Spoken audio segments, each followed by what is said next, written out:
Well, that abruptly ended. That intro. Tori, you're a little ballsy there with that print there on a couple of those parts. Why?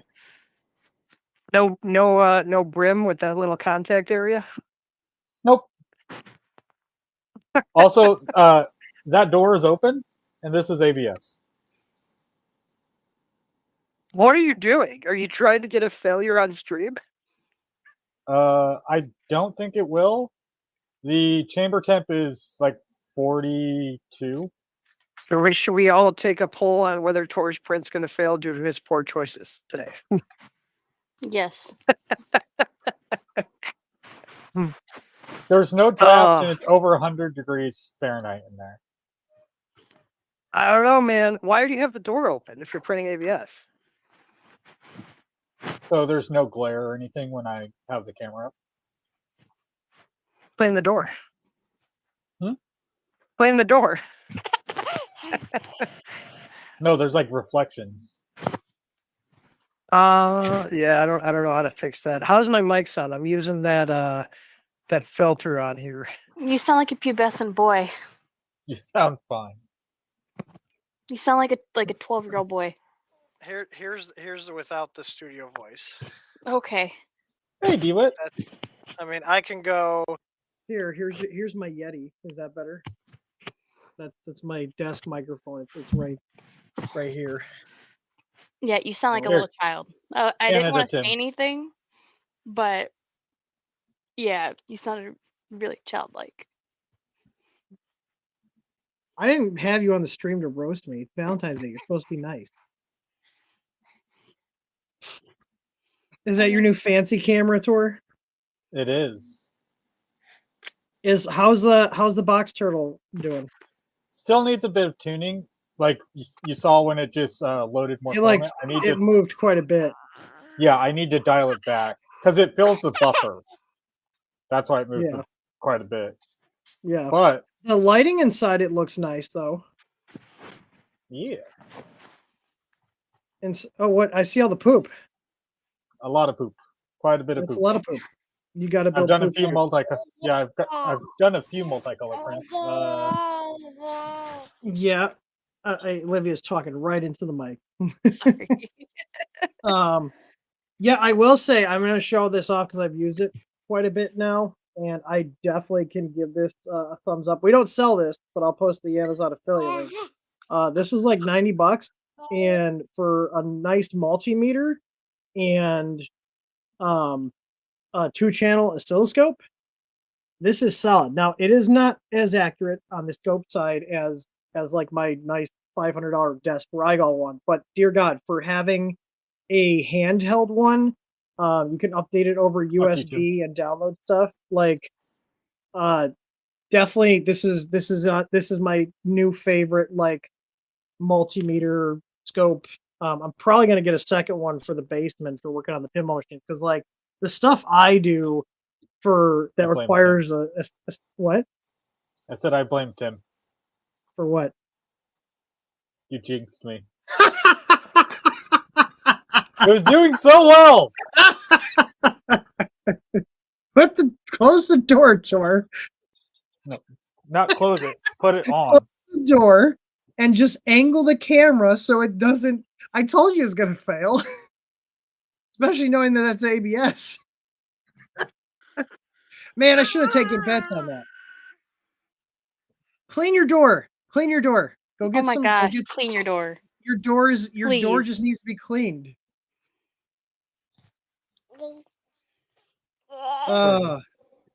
Is that meter in your shop? Yeah, I'm in the shop right now. But yeah, this is so I'll post a link. It's the Zoe ZT703S. And I did not find this on my own. One of Adrian's Digital Basement on YouTube, he's like kind of a retro computer guy. I saw him using it in quite a few of his videos, and I was looking at this, I was like, this actually looks pretty decent. And if you guys like just having like a cheap scope is better than no scope, but like the other thing too is it's nice. It does have I'm gonna take the leads off here so I'm not holding these. So there's 4 screws on here, one in each corner.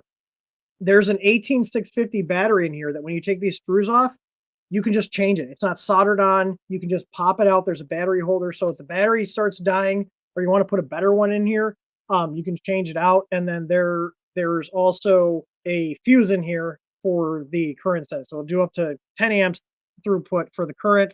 Comes with a little just generic carrying case and comes with 2 probe leads as well. They're in here for the oscilloscope. And then it also comes with 2 regular probe leads. Yeah, it's a single 18650 and it's USB-C rechargeable. Yeah, I'm going to post a link in here. I'm not going to resell these, but if you guys want to get one and you guys want to, I think maybe we'll get like $1 if you guys buy it through a affiliate link. I don't know how Amazon's commissions are. They used to be pretty good. But like during like the COVID crap, they literally slashed like affiliate stuff across the board. But yeah, it's $89. That's what I paid for it. Definitely recommended. Is this overkill for your average 3D printer user? Yes, but if you want something that has an oscilloscope, if you guys like, for example, like there you go, pinballs and stuff for diagnosing stuff, it's nice to have the scope so I can check that all the signals are working like how they should. And it's supposedly a 50 megahertz bandwidth. But for the price, I can't complain. It gets the job done. It's nice. It's like pretty solid. You got a kickstand here, and then like the screen. Nice, easy to read, big screen. So it boots up into the last mode. You can change the mode here. You can press mode and it'll switch over. And then you got your multimeter and then you change the functions here. So like right now it's in DC mode. I can just hit F1. It'll change the AC. If I go here, we got your, what mode is it in? I'm trying to read the screen here. So we got ohms. We got continuity. We got diode. And then this should be capacitance. And then we also have the amp measurements here, and it tells you, you saw that really quick. I got to switch from one mode to the other. It tells you what to connect on the terminals. I wish it kept it up for like a couple seconds, but it's just telling you to connect to these 2 terminals and run your current through there, and it can measure AC or DC, and it's supposedly a true RMS current reading too for the AC. And then it can also do milliamps as well on this. And it tells you again, so like I switch from one mode to the other, it tells you what terminals to go to. So definitely a lot of bang for your buck. I do have like a really nice multimeter from EV Blog that I have in my office. I think I prefer this over it. This might not be as accurate as EV Blog, but it's accurate enough for the stuff you're going to be doing on the printer. And then Again, if you end up needing stuff to like check signals and stuff on different I/O pins and whatnot, you got the scope to actually check all that, which is really nice. So the scope side, most people for 3D printing probably won't use. If you just want something that does resistance and voltage, just go to Home Depot or whatever and just get like a decent like $30 or $40 meter. I typically like to buy like the Klein stuff. Klein makes pretty good ones. I got a Klein meter I've had. Where's mine? I have a Klein. Yeah, Klein. I mean, Klein. The cheap meters work too as well, but like the Klein like entry level ones are now much more, and they're probably a little more accurate. I mean, I haven't had any. I haven't had any of my like nicer meters die. I've had like the $20 to $30 ones die after a couple years. We'll see how Oh, this here it is. holds up. I bought this last month, so yeah, those little ones. This is a solid one. I've had this one for years. Yep. Yeah, I have like a couple steps up from that. I have one of their true RMS ones, but yeah, just get like a decent meter. So if you guys are watching, you have a 3D printer, and you don't own a multimeter, that is one of my must-have. If you have in your toolbox, you should have a multimeter. It's good for other stuff too. Like you need to test outlets around the house. Like I've used this for so many things, not just print. Yes. Did you find out what's going on with your breaker? No, but it hasn't tripped again. So I'm wondering what the hell's going on. I can't figure out like all the plugs that are connected to it. Yeah. So yeah, that's my latest gadget. I think I briefly mentioned this, but I've been using it in the shop. And this is the one I've been grabbing. It literally just lives on my desk now, and it's nice. So definitely do not regret this purchase, and for the price. Yeah. We have problems with people that don't know what the symbols mean, which is wild. I wouldn't expect the average person to know what the symbols mean, but they're not that hard to figure out. I mean, I'll show you guys really quick here. Let's see if I can just like, this down. If they don't yeah, you can RTFM.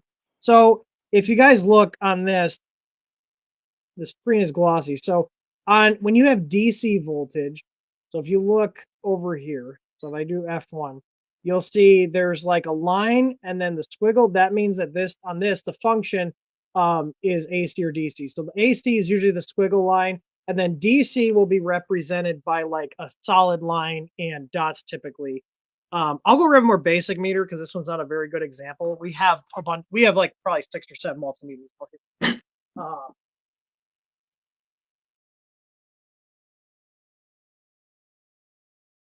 Here we go.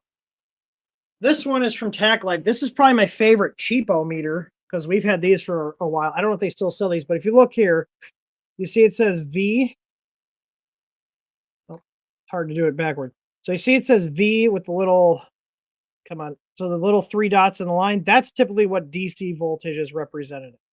And then AC is a little squiggle. The little omega icon, that's ohms. And then usually if you see like the diode with the little sonar kind of icon, that's going to be your diode test. And then on this one, if you press function, it has the little waves icon here. Kind of stay. Sorry, my camera out here is not. It's just a Logitech. But that's continuity. And this for your printers, if you're trying to find out if a wire's good, you can put one probe at one end and the other probe the other. And if it beeps, it probably filtered out. If it beeps, that means you have continuity and that wire's good. So like when we're trying to find a wire that's broken on a printer, I'll attach this to either end, put it in continuity mode, and move the wire around to see if it breaks. Like if that continuity, if that beep stops happening. If it does, like let's say I've got a thermistor wire that's intermittent, and I have this at either end of the wire, and I'm moving the wire around, and this like stops beeping continuously. So like if it's like beep and I'm moving the wire and it's like going in and out, that usually means you have a break. Now, I will say the one thing that these cheaper ones suck at is picking up on changes quickly. So if I'm moving the wire and it's just barely broken, it might not pick it up. Whereas something like this or a more expensive meter that has a higher pulling rate where it's checking will probably be able to figure out a very intermittent break quicker than a cheap one. But a cheap meter is better than no meter. So I'm going to see if they have these because these, like, honestly, like these have been beat up. These don't get taken care of very well. These are like our shop ones, and like these have tons of use on them. I'm gonna see when I bought this. I bought this one January 3rd, 2018. It's not even available anymore. It was a TacLife DM02A. Maybe there's a new listing. I'm gonna see what we paid for it. It's probably more because that was pre-COVID. I paid $13.97. They do not have it anymore. They do not have it. I'm assuming TacLife probably has another one. In terms of like cheap shit on Amazon, TacLife has been pretty good, but I'm actually looking here. I don't see any TacLife multimeters on there anymore. Klein has one, the MM325. That one's $35. I'd probably go with that. But these have been good. Oh, it literally says the model number right there. But for just basic stuff, these are great. You know, like if you guys are wanting to troubleshoot your printer, you're having intermittent issues, having a multimeter allows you to test resistance, so testing your thermistor resistance, testing your heater resistance, and testing continuity, and then checking voltages. So like if you're wondering if like your board's, you know, running the right voltage on like the 5-volt rail, which is what the processor typically runs off of, even if you have a 32-bit where those run off at 3.3, typically that 3.3-volt rail is fed from the 5-volt. So you can use a basic multimeter to test a lot of stuff on your printer. And again, no matter what brand of printer you have, you should probably have a multimeter in your tool. I think it's a must-have. They're so cheap, and you can use them for tons of other. Hey, Tor, look at it. It looks great with the door. So, but yeah, I have a multimeter in the basement. I have a couple out here. I have a couple in the garage. I have a couple in my office in the garage. Like they're everywhere. So Tim loves his probes. Yeah, I do love my probes. Yes, he does. All sorts of probes, especially ABL probes.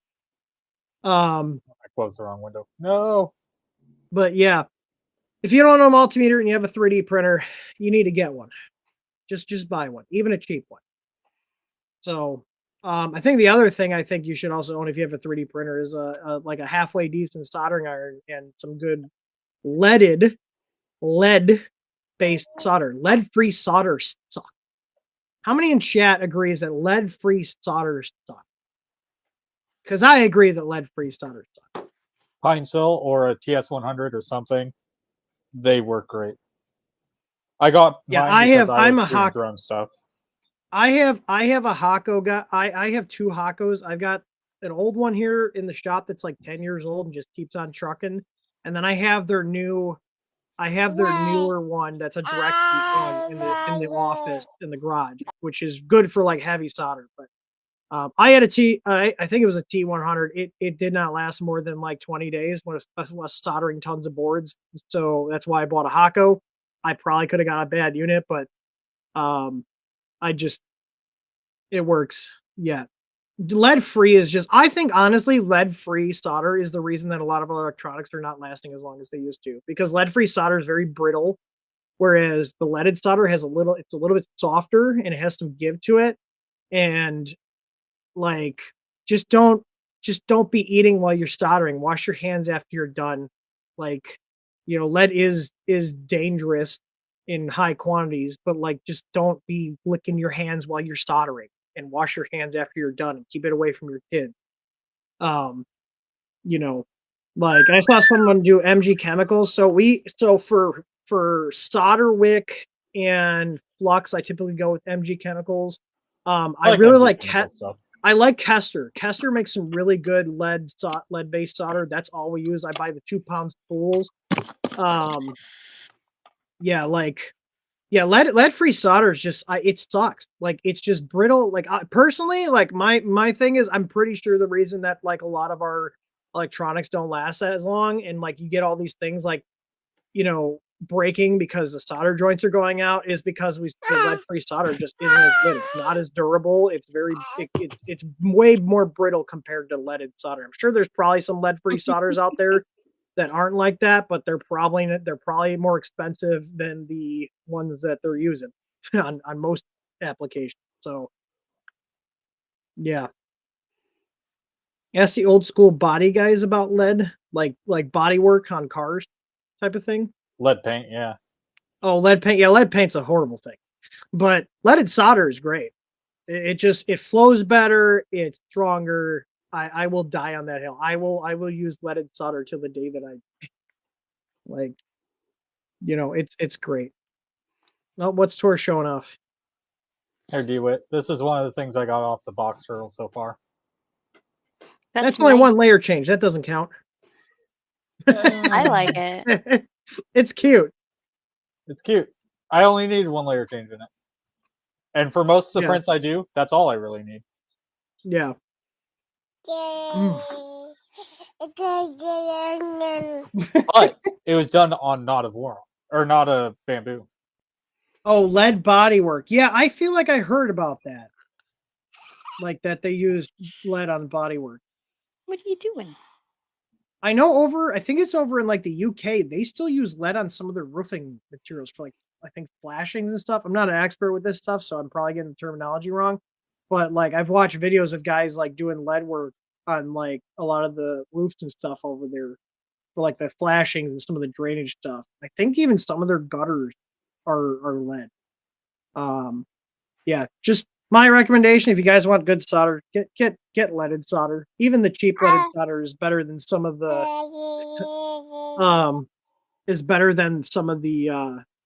good lead free. How's the CFS? Our CFS has been great. It loves running black ABS. Although I have Galaxy Orange Polymaker ABS in there right now. So because we're doing a Mercury 1 build right now. So I got 2 machines.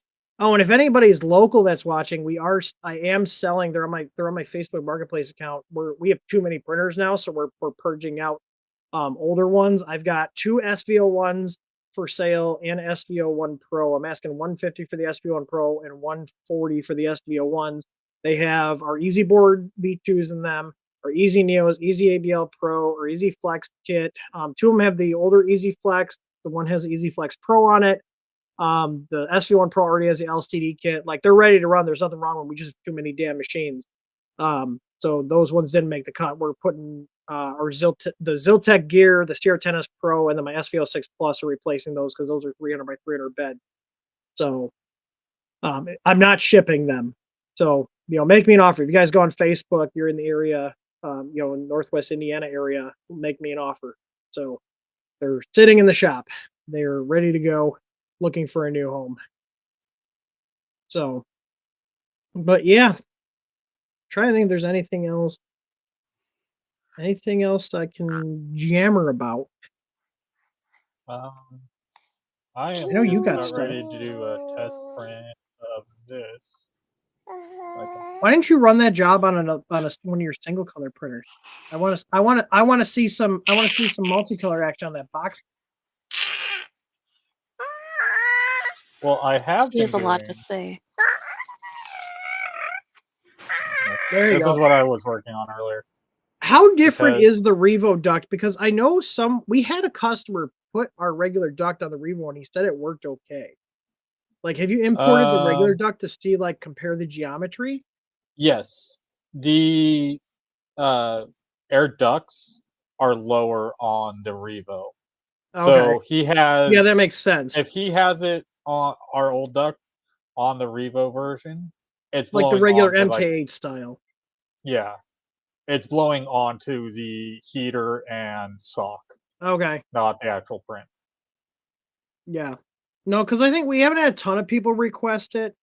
But I know there's been a few, and I was like, if Tor's asked me, like, should I do it? I was like, well, if it's gonna be pretty quick, just send it. Just do it.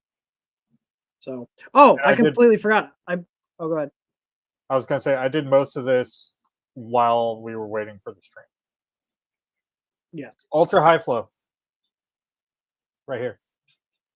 Ultra high flow is nice. It's not great for multicolor printers. Because you have to purge a ton? You have to purge it. Well, where's my camera control? Yep. Not great for multicolor printers. But yeah. Yeah, that's part Tor's of the using reason why you see a purge block and pooping, because there's so much purge you have to do to get it cleared out from the other part. Because it's what such a CAD long melt zone. I'm using Fusion.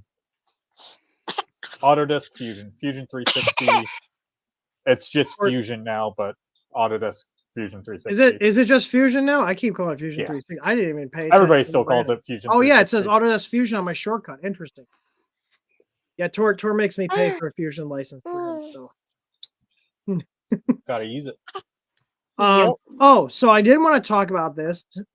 If you guys were not on our email list or you didn't see any of our social media posts or any of that, we did change how we're doing things here just because the majority of people have really not been using the support, and we want to be more competitive in the market, and so we're basically making support a la carte for most stuff, which means like we cut prices on a lot of things. So like the biggest thing I made cuts, I said in the marketing here up to 20%. I cut some of the flex plate prices more than 20%.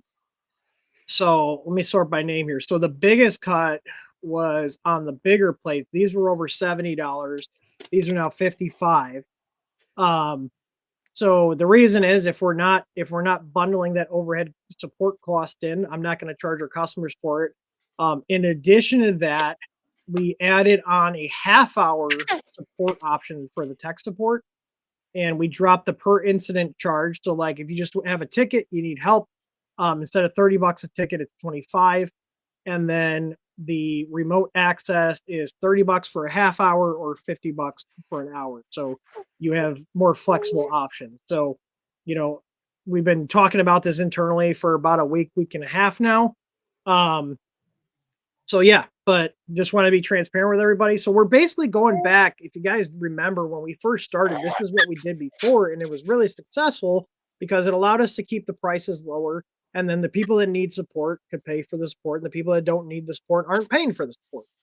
So, yeah. So the ABL kits, those still come with it. The Easy Pi kits, the Easy Board V2, and the Corelli 427 board. So these products are ones that people consistently use the support. I'd say over half of the customers use them. So we're just keeping those as is, and bundling support. But we have also the free support options. We have our Discord server. We have our Facebook group. We have obviously this YouTube channel. It's got a ton of stuff on it. And our help center. If you guys are not aware, if you guys are looking for information, it's not on the product page. It'll be in our help center. We have links to the help center article that are relevant to what product. So, and this was rolled out last night. So any orders after that, after 8 p.m. Central on the 13th, those have the new pricing, the new lower pricing, and that new support policy in place. And just to make sure there's no confusion, Tor and I went through every single product, and on the product page, we have it clearly spelled out that this does not include technical support, and then we have listed here what options we have if you do need support. So, I look at it this way, like this still gives us a huge leg up over, places like Amazon or AliExpress, because they don't even give you options for paid support. It's just, if you even get a reply, return it or get a replacement. Yeah. So, Strat's asking about setting Wi-Fi info with PuTTY. So on a Pi, on our Easy Pi P4 Pluses, you don't use the network manager. You edit the WPA supplicant file. We have a guide on that. Speaking of stuff in our help center, we do have a guide on that. Let me SSH into one of our Pis here, and I'll show. I can just do a quick rundown here as to what it is. I'm just grabbing one of the IP addresses. I will be right back. And Chris is going to talk about her Cobra. What? I did not volunteer for this. I didn't volunteer for this. Yeah, you did. You're on the stream. That's automatically. Let's see, chat. Did you guys want Krista to talk about her Cobra 3 and how what she thinks about it so far? No. Her 2 prints off of it. Yeah, my 2 prints. All right, here. So I SSH'd in. If you guys, now the easiest way, if it's shut down, the easiest way to set the Wi-Fi is just pull the SD card and do it in a text editor. Everybody says yes, Krista. So this is in just one of our random pies. So all I'm gonna do is I'm gonna do nano / boot / WPA, and I'm hitting tab. Hang on, it should be WPA supplicant. Let me see. I could be doing the wrong things. Let me switch into the boot directory. I'm gonna do an ls. Oh, Octopi. I was close. They've changed it a few times over the years. All right, so Octopi WPA supplicant. Oh yeah, so you got to do a sudo to edit it. Type in the password, and now it's editable. So if I wanted to change my Wi-Fi here, what I need to do is delete these lines here, change the password. So like, put my password in, and put my name in. So, and these are both case sensitive. So at that point, I could do a Control O and hit enter. And then now once I restart the Pi, it'll go ahead and connect it to the network. So the one thing I will say here too is check. So you can see the Great Britain is commented out. So I'm going to put a little £sign there and then get rid of this and do a Control O again, enter, and then Control X. And then if I do a sudo reboot, it'll connect to the Wi-Fi. Now, this one's hardwired, so I'm going to go ahead and just comment this out. But that's how you set the Wi-Fi through SSH if you're on a Octoprint installation. This will work with any Octoprint installation, not just ours. I can leave that. But that's how you do it. And then you just reboot it, and it'll jump out to your network. Now, depending on what Pi you have, like I think this is a Pi 3B Plus I'm connected into. Those are only 2.4 gigahertz Wi-Fi. But if you're on a Pi 4, which is what our P4 Plus is, that's what the P4 stands for, is a Pi 4. Those do have dual bands. So you can do it on a 5.8 gigahertz or 2.4 gigahertz Wi-Fi. So, there any other? I wish to see Comet. Well, Krista will have to show you. Come. There's Comet. He wants Scritchies. He wants a biscuit. But yeah, so Strat, did that answer your question? Yeah, the network, you're probably looking at the old R4 Plus guide. I do have in the Help Center, they're separated by the Raspberry Pi based ones, and I think I moved I'll double check, but I Josh, moved he says the he loves you, Comet. R4 Plus documentation to like the discontinued section because those are no longer being made. I think we haven't made those in over a year and a half. Yeah, it's not even in our Easy Pi Kit section. It's in the discontinued section. Xavier, I have run a few. But we do have so the thing I just showed here, there is a video. So if I share this here, so if I go, I'll start from the beginning. So if I go to the home page here of the Help Center, go to Easy Pi Kit, you'll see Raspberry Pi base kit. Oh, I accidentally clicked on something there. Do the Raspberry Pi base kits here, and then give me 1 second. Do the Raspberry Pi base kits here, and then there's changing /setting Wi-Fi network for Raspberry Pi kit. And there's a fresh copy of the WPA supplicant file in case you screw it up. And then this shows you how to set it as well. So this video, I believe, shows setting it up via pulling the SD card. Yes, it does. So this shows pulling the SD card and editing it on the computer. That's the easiest way. Some people don't know how to SSH in, so it's honestly easier for the majority of people to do it like this. You can tell how old this video is, but it's still 100% accurate. I am not even in. This is in our old location. So, Condo. But I do need to check. Let me see. Someone just left me a voicemail. Oh, that was my work line. Oh yeah, this is a guy dropping a printer off. Let me call him back really quick. I'm gonna I'll drop check off the cameras. well, it's fine. I can take the printer. I'm just gonna pull myself out and call him back really quick. Sounds good. Oh, and Krista can talk about her Cobra 3. Exactly. Dang it. How is the coupler? I've seen a few people have issues with it with the multicolor. So far it's actually been not bad. The multicolor is actually pretty easy to manage after you you showed me what to do. The slicer, I'm not really too much of a fan of the slicer, but it is almost Is like it? They have their Organizer. own custom. They do. Just make profiles for existing slicers. It's like, how hard is it to do a request to input your profile in this whatever slicer? I haven't made too much with this printer, but I am be going to here in be about making. 10 minutes. I'm going to be making a print for a friend of mine real soon. You did some of the test prints. You did a bunch of the test prints of our new filament on there. I think you did like at least 6 or 7 of them, didn't you? Yeah, I did. I did do the test. It prints great. It does. It's pretty quick. I'm probably gonna grab one of the we have the OEM replacement hot ends for those, and we also have the upgraded ones. I'm probably gonna grab one of the upgraded ones and pop in there for you. You said we have the cosmic dust filament down here, right? Because I'm gonna put that. Yes, I put all of them in the drawers. Your filament stash on the other side there. You walk in the hallway. Is that the flexible? Is that TPU that it was the wrong color? That actually looks kind of cool. No, it was. Yes. There it is. That printed it's not super. The snout, not so much. I'm obsessed. Well, it's TPU. Yeah.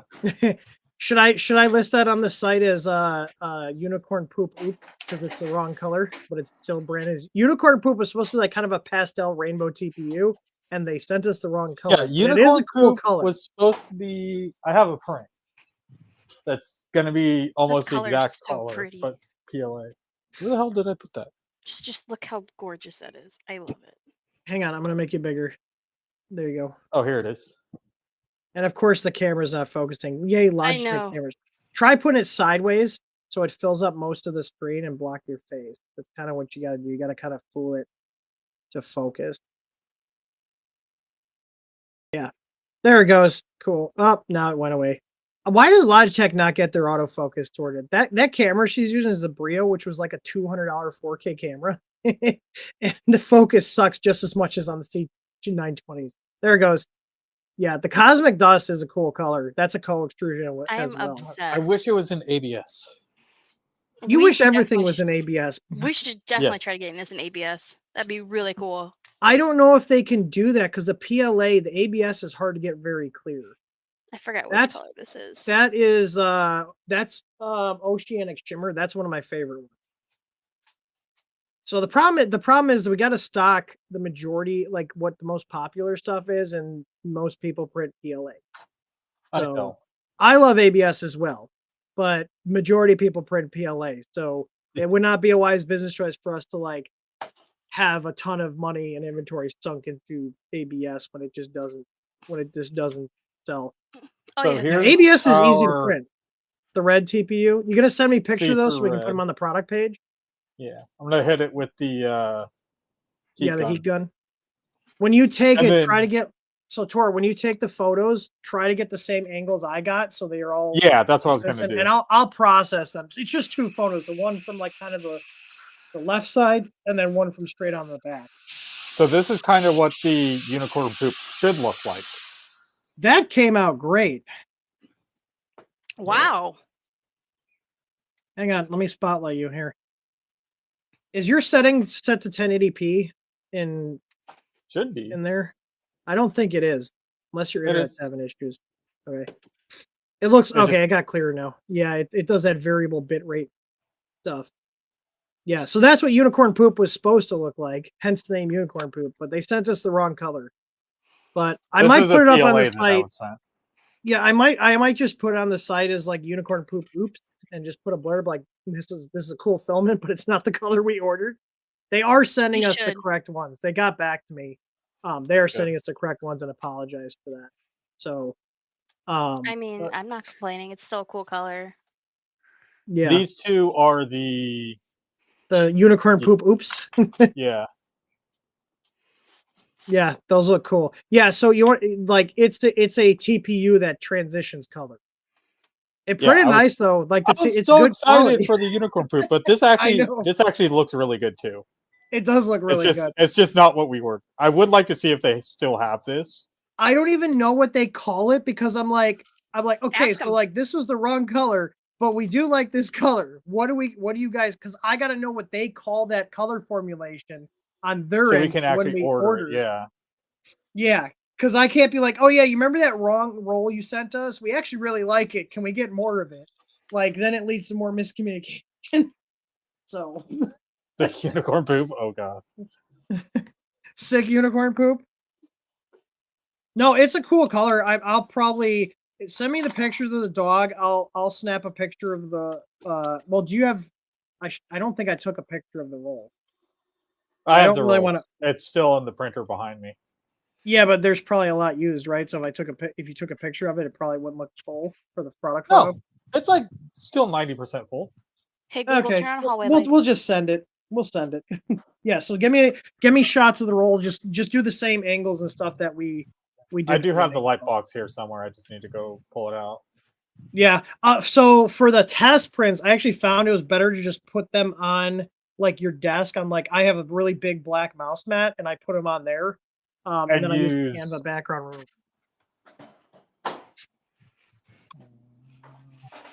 So There's so much filament down here. you have probably like 40 or 50 rolls of filament down there. What is this Like, one? I This don't one's want to know old. how much I have. I think Krista might have more downstairs because that's whenever patchy. when we get a bunch of new filaments, I do the test prints down there, so I can do them after hours on the printers in the house, and then This is all a the cool rolls end up rainbow. going into her stash. Krista has all the cool stuff down there. Yeah, You know I what my do. office has? Apparently It's so. like basically rolls and rolls of black ABS and black PLA. That's what my office has. I like this violet mist. I don't even know what you put down here. It's a surprise. There's Or- tons of stuff down there. There's also probably sample rolls too. Oh, I found a couple other cool sample rolls. I out like the here. chameleon a lot. All right, just on this side of the room, I have like 45 spools of filament. Okay, you might have more than her. That's not including. Are you a real YouTuber? Oh. If a real 3D printing YouTuber, if you don't have the racks on the back, every shot, the printed racks with the conduit. I really need to organize up here. Oh somehow. god. What's this one? I could probably send them to you. I bought Yes? some of the. We ended up putting them. I got two big, long file cabinets, and so her three It's of her four amazing. printers are on top of them. And I just put all the film in there. But I got those IKEA like rolling things that Jim from the Edge of Tech showed me. They hold like 7 rolls of filament per level, and there's 3 levels. So I have a bunch of those that we bought. Well, They're I just need sitting to out. I need to have it up there so it's up and out of the way. Oh, okay, yeah, fair enough. So you don't have any floor space. Exactly. Oh, okay, then I have those wouldn't 3 help of you. these racks in here now. Plus, Dude, the this racks desk, are the nice though, corner aren't they? desk. Yeah, I love the racks. The racks are so They're good. cheap. It's like I feel like it's the most like Ooh. it's like the most I like that bang one. for the buck I of know. storage to space it takes. This is so Like, pretty. Which one is that? Is that one of ours or is that a sample? Oh, that's It's one an of ours. iridescent twilight. That's going in my printer right now. Oh man, I just put purple in there too. The printer racks. So if you guys look them up, the Heck. company that makes them the most is a company called Edsel, EDSAL. But you'll find them like rebranded at like your home stores and stuff, like Home Depot, Menards, Lowe's. What is you got? Is that Pokemon card or is that like a novelty one? Novelty one. Okay.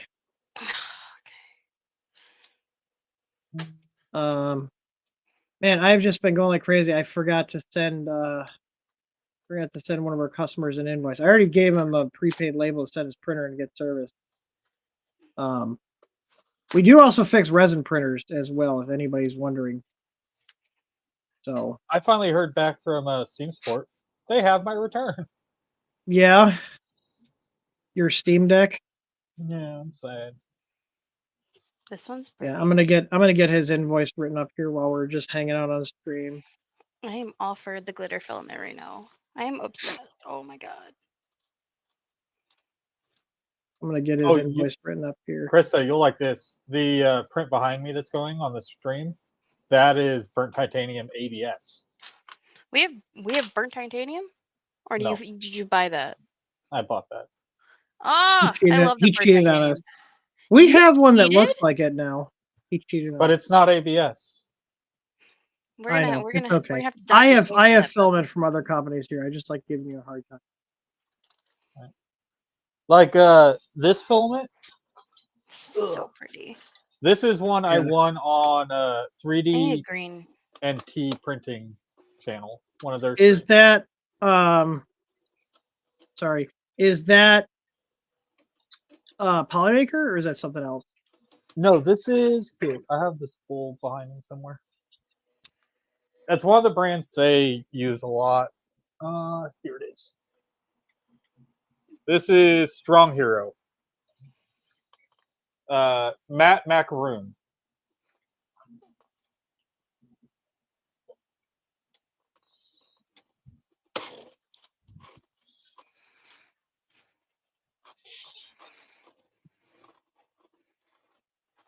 Almost done writing this Can you use invoice a blow up. dryer red light?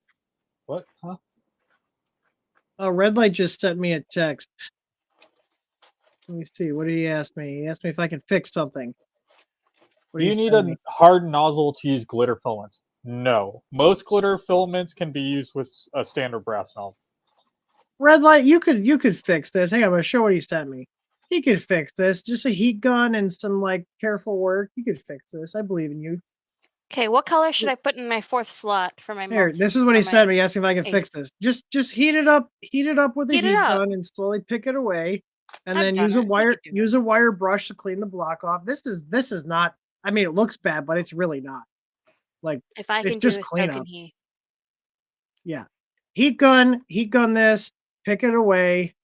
And then once you get all the bulk of the filament off, heat it up and then hit the metal That's the surfaces with a same wire probe brush. as the SV08. What printer? Yeah, I is don't know that? what this is from, but look, probably Yes. Elegoo. I see ELE. G it's probably Elegoo. Yeah, I mean, I would just clean this up. On the Neptunes. I would just clean this. This doesn't look bad. Like, just be careful around the thermistor and the heater. I mean, even if you screw this up, you can probably replace this. You can just cut these and splice Yeah, them. Elegoo 3 Max 3. Okay. Yeah, that's not terrible. I've seen worse. I mean, it's just filament engulfing everything. So just, yeah, those, and we have those. I dropped the prices on those too. Where I'm trying to see, those are pretty cheap. I have Easy one out boards. here. I have one in the shop. They're nice because you can adjust them, and it's not like crazy amounts of heat like your utility. Like I have, like the cheap $20, $30 ones that or you get from the hardware store, and they have like a high and low setting. Yeah, those you are pretty kind much of just sketchy. go. Those are kind of sketchy to use with like the printer stuff because it chucks out a shit ton of heat and it can damage stuff. But ours, like, it has nozzles. You can direct it. You can change the temperature. You can change the airflow. We use these a lot.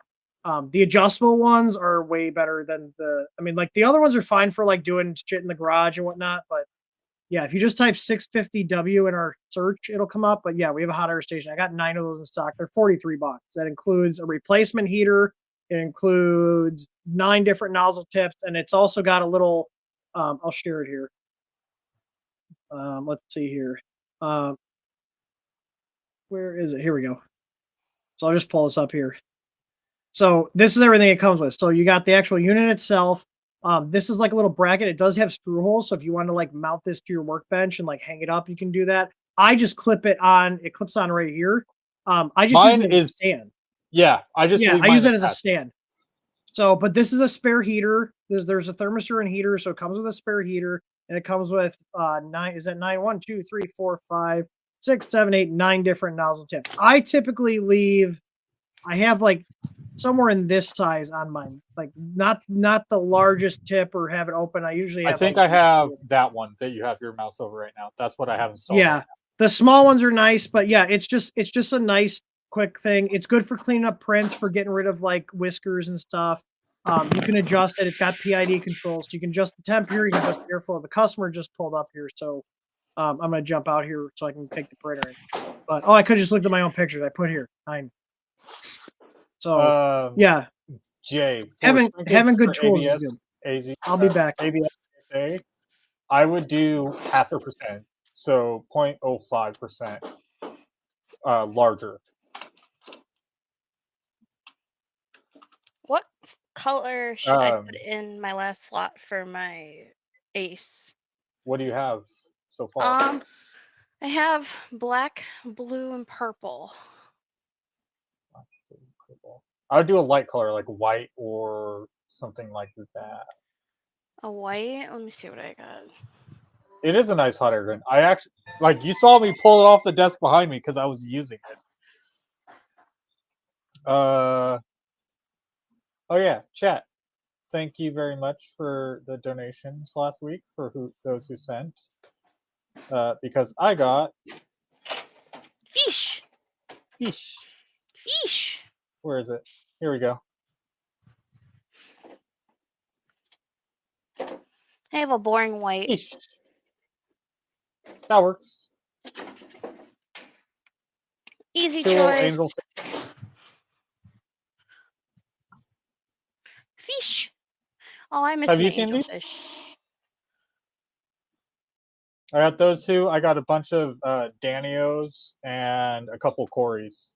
You got Tim real excited over those Cory cats. Yeah, I wanted to get more. I was gonna get some of the Julie Cory cats that I have before, but the tanks that they were coming from had a lot of black fungus in them. Ew. So I didn't want to get any shrimp from that store. No. So I got 2 angelfish, 3 little Cory cats, 4 zebra striped Danios, and 4 celestial Danios, and a bunch of plants. A lot of plants. I'm glad you're regrowing your fish tank. So Again. am I. The girlfriend wanted me to have- get crabs. Yes. You should get like one of those little lobsters, freshwater lobsters. Big brain. Oh yeah. What's it called? I wanted to get like red. Forgot what they were called. There's red something crabs, but you have to have like a 50-50 land to water tank, and my tank is all water. But I do have other tanks. I did look at the frogs too. I had a frog a couple when I was like a teenager, and I absolutely loved it. No, she's usually working. Thomas. What should I print? She doesn't come over until later in the night. She's busy slinging coffee. Yes. She can hop on like a late night stream though. Don't worry, Thomas. People call me Thor all the time, so anything close I recognize.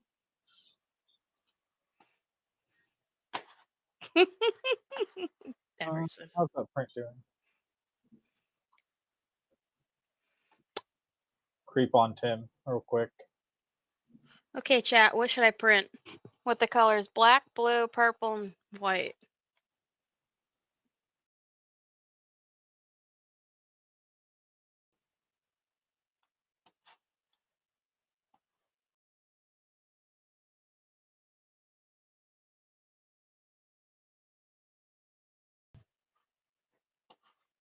What do we need to print? Easy plug V2. No. Close girlfriend from Canada? No, she's in California. A Valentine's heart? No. No. I don't really print like the lovey-dovey stuff. Neither does Tim. I got a rainbow benchy though. This is the most I've done. Mostly just to try out the filament. We really I was haven't had the time requested to to print print stuff this. lately. The kid's taking up like 90% of my time. As one does That's okay. in Rainbow.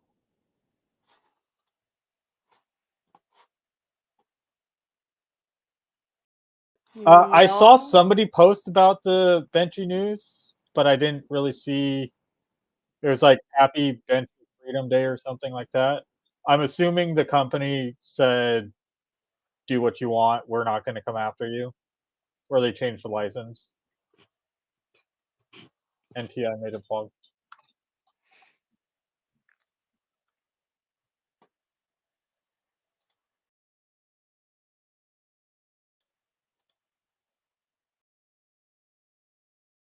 Greedy Benchy enters public domain. Hey, that's good. I wonder if my soundboard works in here. Oh God, no.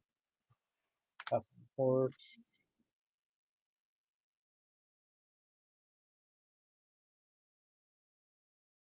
So yeah, I was right. They essentially made it so they changed the license to public domain. So yeah, you can mod it again. I wonder if Oh, Tor, your print failed. again. Wait. Womp, womp, womp. It's failed. No, stop. I was gonna try to exclude objects. So I can Tor. get the other stuff. Tor. Yeah. Rest in pepperoni. Ah! I blame Tim again.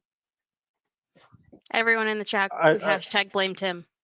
I don't want to I didn't want to reslice it, so I'm gonna have to do that now.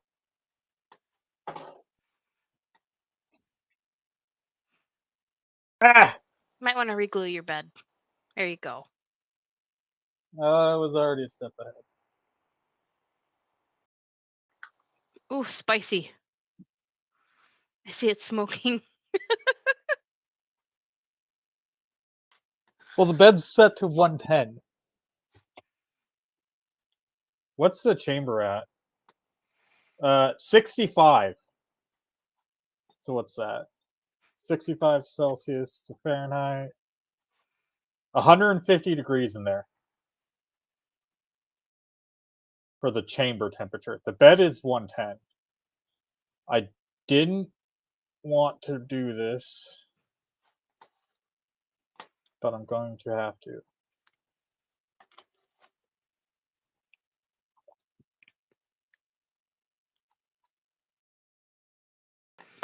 You know what? I know it's a print. I just need to remember what this guy's handle is so I can find him.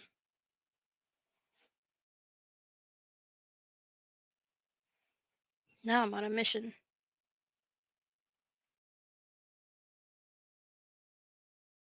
And yes, I will enable a brim. If I can find it. Haha. Brim type. Let's see. Beacon. Outer brim only. AI. Well, at least I can add the Revo test print. Revo NG test print in there. Did Tim die? No, he's talking with customers right now. He did. We could plan his funeral.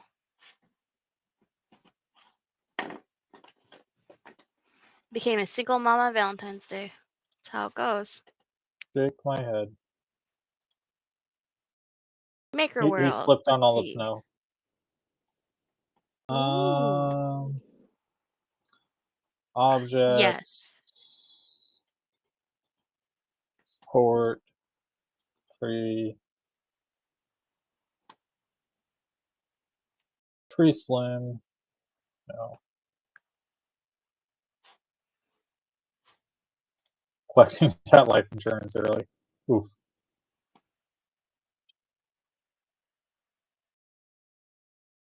There we go. Now I know what I'm printing. How did I mess that up? I'm printing one of the no clog tools. I am printing a fidget spinner. But it's not just an ordinary fidget spinner. It's really cool. Let me see.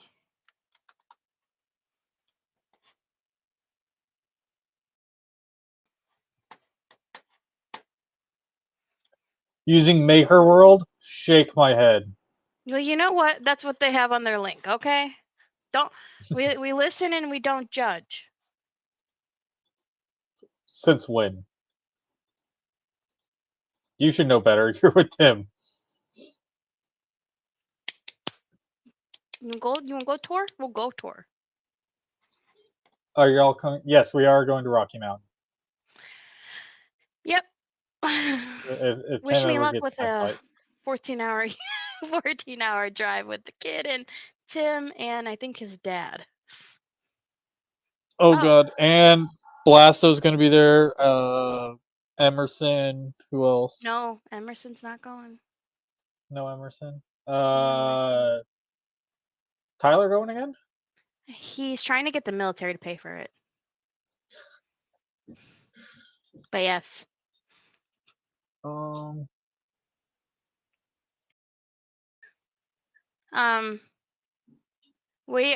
Tim and I are leaving like really early. We're gonna go elope before the event, so that'll be fun.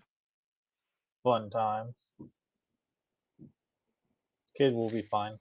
Who takes care of all the dogs? See, that's our problem right now. We're trying to figure that out. Usually it's our buddy Bruce, but I don't know what Bruce's plans are right now or what's going on.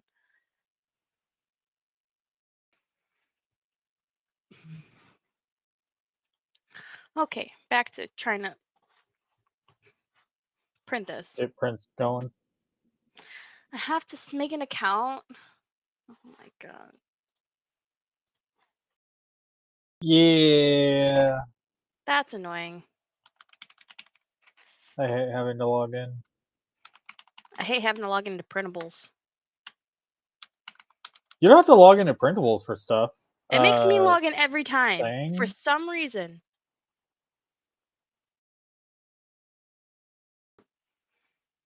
I don't have a Bamboo Lab login. Is it Tim's? No, I'm making my own account right now.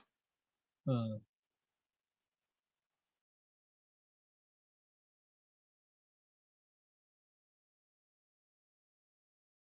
says invalid or already taken. What? Password reset. It's not even giving me that option. Screw Bamboo. Let's see if they have something else. Oh, speaking of, I forgot to pull out the filament on that. No! Let's see if they have another account. Nope. They have it on Patreon and Maker World.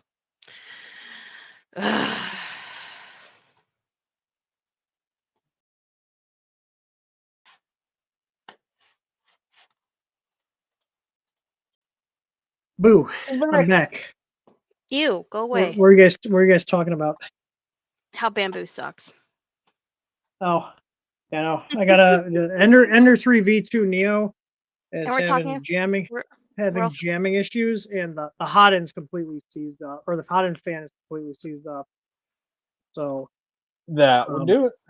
But gotta adjust the whole thing. Like the bed is like literally wobbly, and all the other eccentric nuts are over tight. So we'll go through the whole thing. We were also talking about how you haven't bought Tor's plane ticket to Rocky Mountain yet. I thought we did. I want to look that up, and we can just book it. I mean, if you're around tonight or this weekend, we can just book it. Yeah, everyone, stop talking about Tim. He's back. Just be quiet.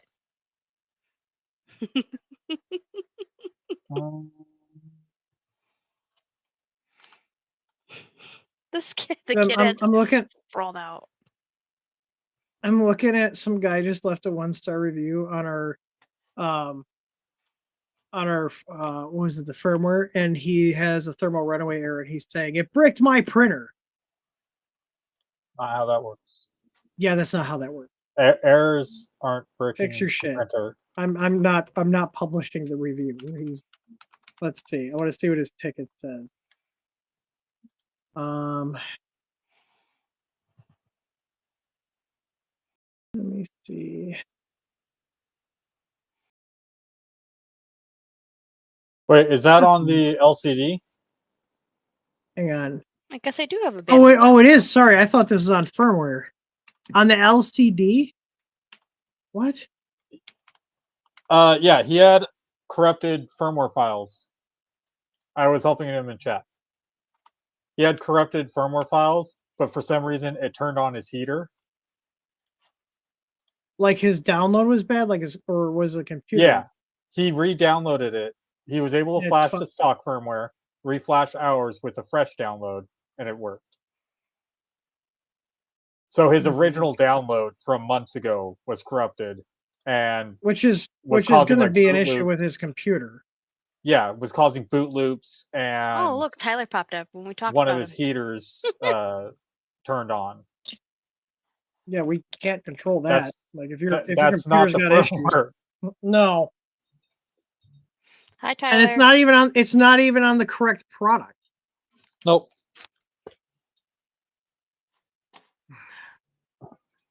Yeah. Why are people so difficult? Oh, he sent in a new one 20 minutes ago. A ticket? Yeah. He's got a faded. How has been upgraded to a faded next G fiber. PT1000. It is all bad things, Tyler. We were talking about you. The PT one. I am not a fan of those thermistors. Well, at least on Clipper and Marlin, they're fine. Yeah. Wait, he changed the value to 5. So he put the wrong thermistor setting. The PT1000 is not a 5. That's a 100K thermistor. Are you sure that uses the PT1000? I gotta look it up. Hang on. Yeah. Corey. Yeah, if you tell it he has the wrong thermistor. It should be. No, I didn't tell him to use the wrong thermistor. No, I'm looking to see what the product page says it comes with for the. It's it's a 1047. It says PT000 on the Fadus product. It should be the typo. I think that's a typo because it should be the PT1000. Well, no shit. It caused the hot end to overheat. That's going to be a completely wrong reading.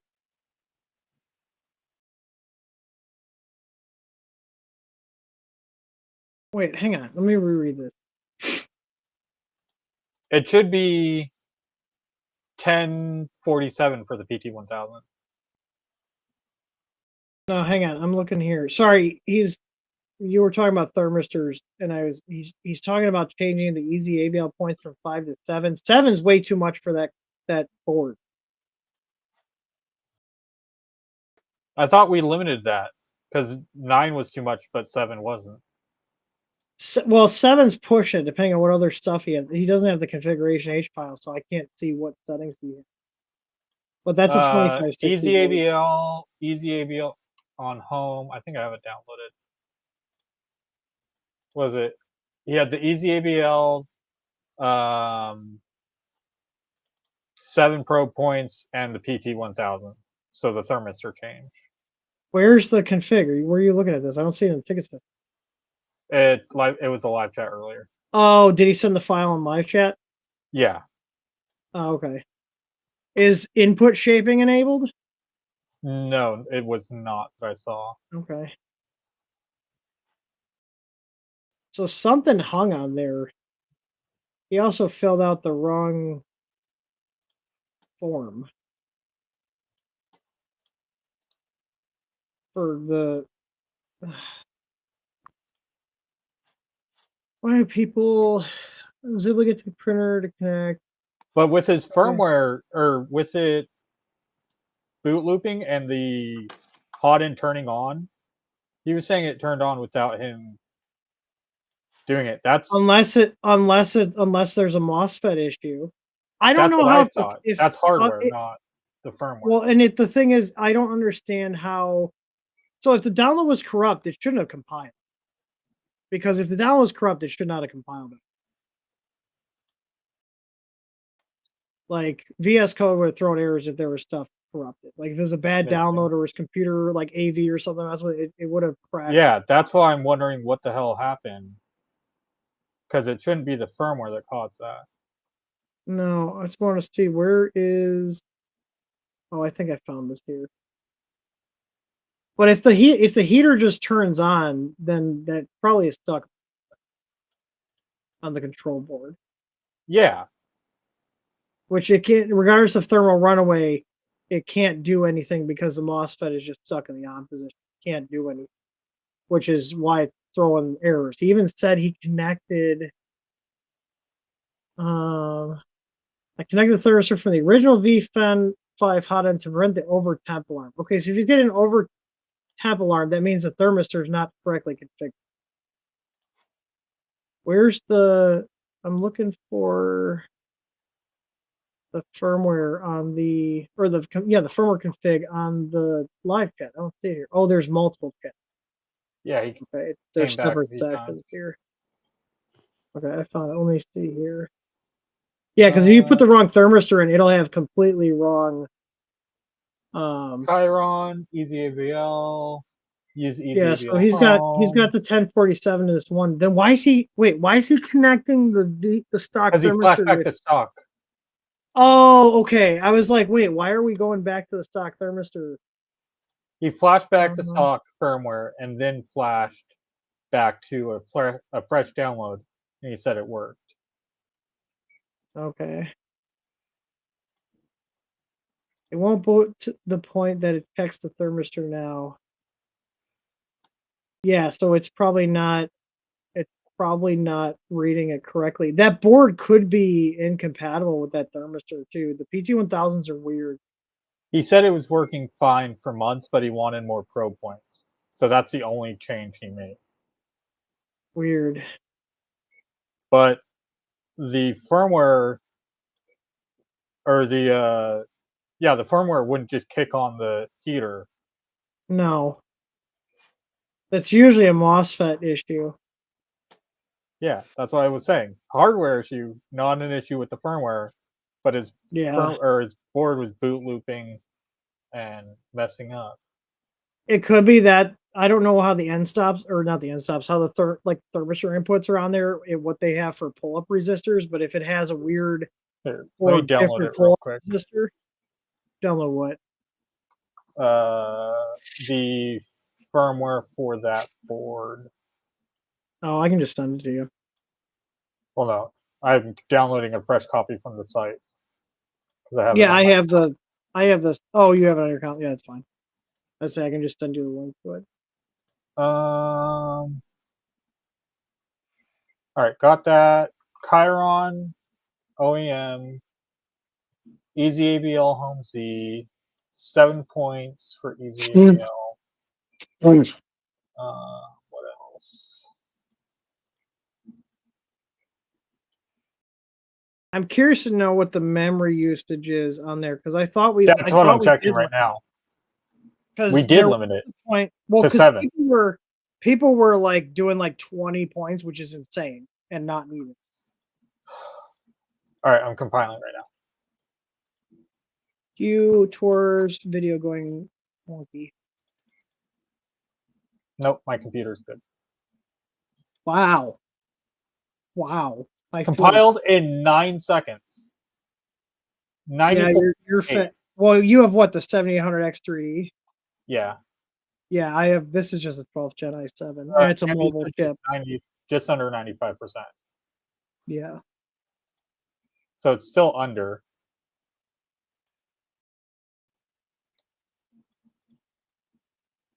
Let me see if he enabled anything else. Yeah, because we did a bunch of testing with it. It's just on the 20. I think it's. Did we just limit the 25 sticks? I know for sure we limited the 25. Those do not have a lot of. Well, he had 7, and that's what I put. That's 49 points. That's not needed. A 5x5 is more than enough for the Chiron. Oh, he does have linear advance enabled. That'll increase the load. Yep.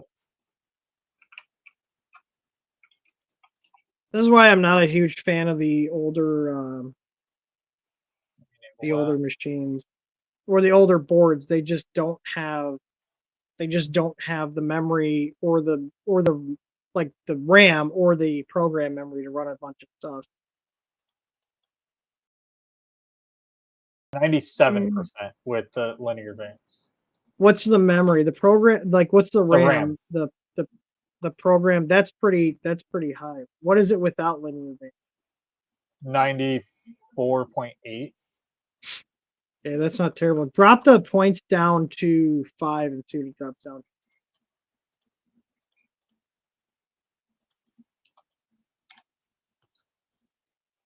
Why is how do I not have Platform IO installed on here? I've definitely I just had when I opened it up earlier today, it reinstalled it. Okay, it's doing that to me right now. It says installing Platform IO core, which I literally compiled like Monday. So with 7 to going to 5. Scott, we have a specific one for the K1 Max that's got the notches in the back. I think it's a 310 by 315. 86.5%. What's that? 86.5. Yeah, that's good. You want to be around like 90%. It's when you have the 2560s and you start turning stuff on, it eats up the RAM, and then the printer, like the board, can just reset if it's got too much shit going on. But it wouldn't turn on the hot end. No, they don't. I've never had it turn on the hot end. The board just stops booting, or not stops booting. It throws an error or it goes into a boot loop because it's basically running on a boot loop. Yeah. Don't we have an option to disable the LCD? What do you mean? Like the boot up sequence. Like our logo. We don't, but that typically won't take up memory. That's more of a program memory type of thing. Does that make sense? Yeah. It's not running. It might drop it a tiny bit, but that's more of a program space thing. It would run it at the start of at boot up, but not. But yeah, his is having issues at boot up. That's what I was wondering. Well, and there could even be a wiring issue as well. We don't know. I don't have pictures of the wiring. Yeah, he didn't send in pictures of the wiring. But from what he described, with it turning on the hot end without if it's just turning on when you boot up, that usually means that the MOSFET's stuck on, which typically when they fail in the like I said, hardware issue. That's every time I've seen that happen. It'd be easy to check. Just put a multimeter on the output terminal. Where is it? I think one of his last chats said that he connected the outputs to a meter and it turned on when he powered on the printer. Then the MOSFET's stuck. Not a firmware issue, like I was telling him. Is that in the live chat? Somewhere? It's one of the other things I wish that's one of the reasons I was looking at that other ticketing system that has the live chat, because then everything's in one spot instead of it being separated. Just makes it easier. Shit. And why did it? Oh, I think he's in chat. And why did it go away when I changed the firmware back? Does it shut off? If it shuts off, then there's something going on. I would probably drop the probe points down because we could patch. We could further limit the 2560s if they're doing stupid shit. But it might not affect all the 2560s. No, it doesn't. Just be the so it's always on now. So then the MOSFET failed. Yeah, that's a hardware issue. Oh.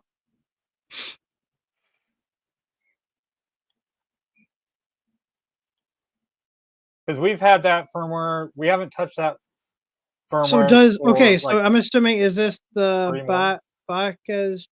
I can't even say that. It's working fine. So like if you put the old firmware on there, like the stock firmware, the heater shuts off. Yeah, that works, B. Because I've never had on any board, ours, Realities, Big Tree Text, I've never had it just turn heaters on when it's resetting. Because the pins have to be actively pulled up in order for it to. Yeah, turn the only heater. time we've seen that is with MOSFET failure. Yeah, because they usually stick on. Unfortunately, I've had MOSFETs fail on beds. Luckily, it's been on beds for me, but not hot ends. But they typically stick on.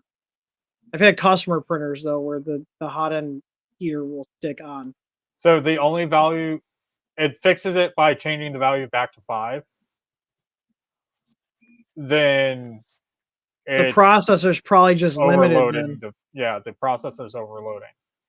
Because I can put a check in to be like, hey, if you got this on this board, we just hard limited at 5.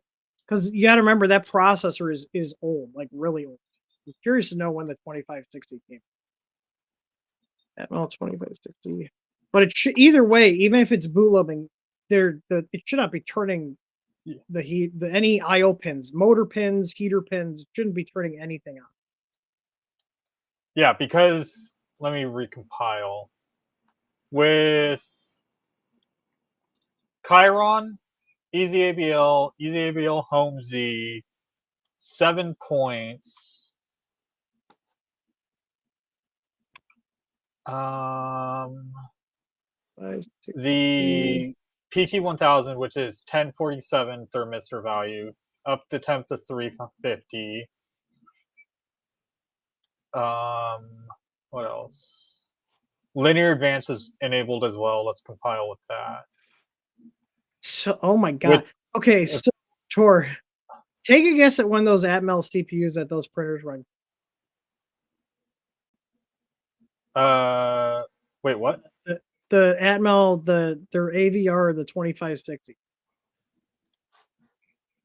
think they came out mid 2000s, didn't they? Yeah, it's oh, this is the Mega AVR. Hang on, I thought I had the right one. Look at the Wikipedia page. The Yeah, AVR with all that. So the AVR platform itself came out in 1996. Oh, geez. With all that enabled, it's 97% RAM usage. Yeah, that's pretty high. Most people use 5. I'm trying to see where we have the check because I know if you set it high, it'll yell at you and not let you compile. The 7 points is way too. I mean, you can do 7 points on a 32-bit processor. It'll do it. I don't think it's needed. Let me try like PID on the bed, see if that. Yeah, so I have a check here. You overloads cannot use support more than 7 points. So if I go to 8, it'll throw the error and not let you compile. I'm running a test here in mine too. So I got the ABL enabled. I got the points set to 7. I've got let's enable input shaping. the thermistor set to the 1047. I got linear advance on. I'm curious to see where mine ends up. It should be close. Yeah, baby. 1996 technology could have been 3D printing your mom. I know, that's crazy. Scott. I wonder if that's the just something with how like the Anycubic board is, because I've had the Creality 2560 boards boot loop on me when I've been doing testing, and I've never had them turn the heaters on. I wonder if it's Scott's here. Let's ask him. Board. Oh yeah, Scott. Have you heard of that happening? I don't even have my stock board for the Chiron anymore. I have a 32-bit board. Yeah, so it's so the flash memory is only at 64% usage, but the RAM is at 97%, which is getting up. But if I drop down, I can't really think of anything else to cut out of the firmware to free up the memory because we're already trying to optimize a lot for these limited chips. That's part of the reason why we killed off support for some of them. Yeah, like there's only a couple we still do because people still use them. I'm gonna try killing off the bilinear subdivisions. You should and hop see in. if that. Oh, so this guy's got a Chiron printer when he's using a 7x7 grid for bed leveling. His was boot and linear advance. It's boot looping, and then he's saying it turned the heaters on, like the pin for the heater on the hot end. Was it just the hot end, or was it also the bed? I think he just said it was the hot end. He never mentioned the bed turning on. Okay, so if I turn off bilinear subdivision, which just smooths out the mesh, we go from 97% RAM usage to 79, which should be fine. And Yeah. And so And check the the so pen. 90 so 9 so that was added on the version 2.9 release. We added the bilinear subdivision. We might just have to disable that for the 2560. Hey, Shrimp Father. And we're basically just Hey, trying to Optic. limp these. We're basically trying to limp these older processors. But yeah, Gonna it was call boot the looping and it server. turned on the heater, which it shouldn't do. No. Sending it. I'm putting here in the back end because I can patch this. I think it's Space Saver 2560. Yeah, I can disable that, which then drops the RAM usage down. So Banshee, in the configuration backend.h file, I'll share my screen. Okay, so Scott's saying you can get pretty close to the edge on RAM usage, just need enough space for the stack usage. So 1 to 2K of memory is free. It has what are we at here? 200 bytes. Yeah, that's 1 to 2K is pretty big. That processor only has 8K of RAM. That's it. Which is weird. So, fun fact, you had the 1284p Melz, they're on the Melzi boards, the Atmel 1284p. That chip only had 128K of program memory, but the RAM was 16K, so it has more RAM. So, if I drop this down, we're at like 1.5K with the bilinear subdivisions off. Wait, he was running an old version. He updated. Is that what you said? That firmware hasn't been firmware? touched since he bought the kit, which was in December. When did we push out 2.9? Because I have notes here that we added in the bilinear subdivision, which gives a smoother mesh, which then increases RAM usage in 2.9. So that makes sense why if he was running a 7x7 grid. No, it 2.9 saying- was October or late September. 2.9 is September 4th. So he was on 2.94 or It doesn't make any 2.94 sense then. Unless the processor has bad memory and it's screwing things up when it gets to, like, maybe there's RAM that's bad at the end of the chip. Like, that's the only thing I can think of. And then it's screwing stuff up and it just goes crazy. Yeah, 2.94A is what he was on. That's what he said. I think. Well, so that's that I firmware think that's wasn't changed. That's the latest. Oh, we're on 295, but I think 294A was that the original one? Because 295 that was December 5th. So 295. We haven't changed that to 2560 firmware in a couple of months. Yeah, so there's before no December. So I'm trying to say, hang on. So what I'm trying to say is when we increment version numbers, it doesn't always affect every single config, but because I think the last one was fixes for other boards are featured. Yeah, Scott's saying heater should not turn on without also showing the temperature is being set higher. So I'm wondering if maybe there's a problem with this CPU. Like, because I've had CPUs where when I get up into the higher memory, it just crashes because there's a defect with the memory. Also, for context, Chris or B, Scott Latine in the YouTube chat is the lead developer of Marlin.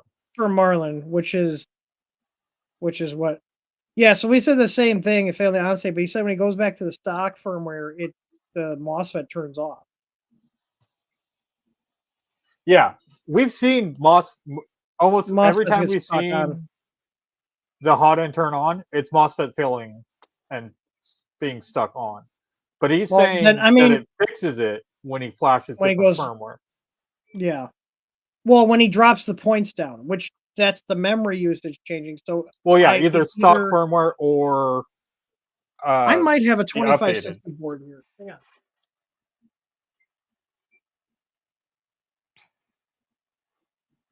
I definitely have one in my office.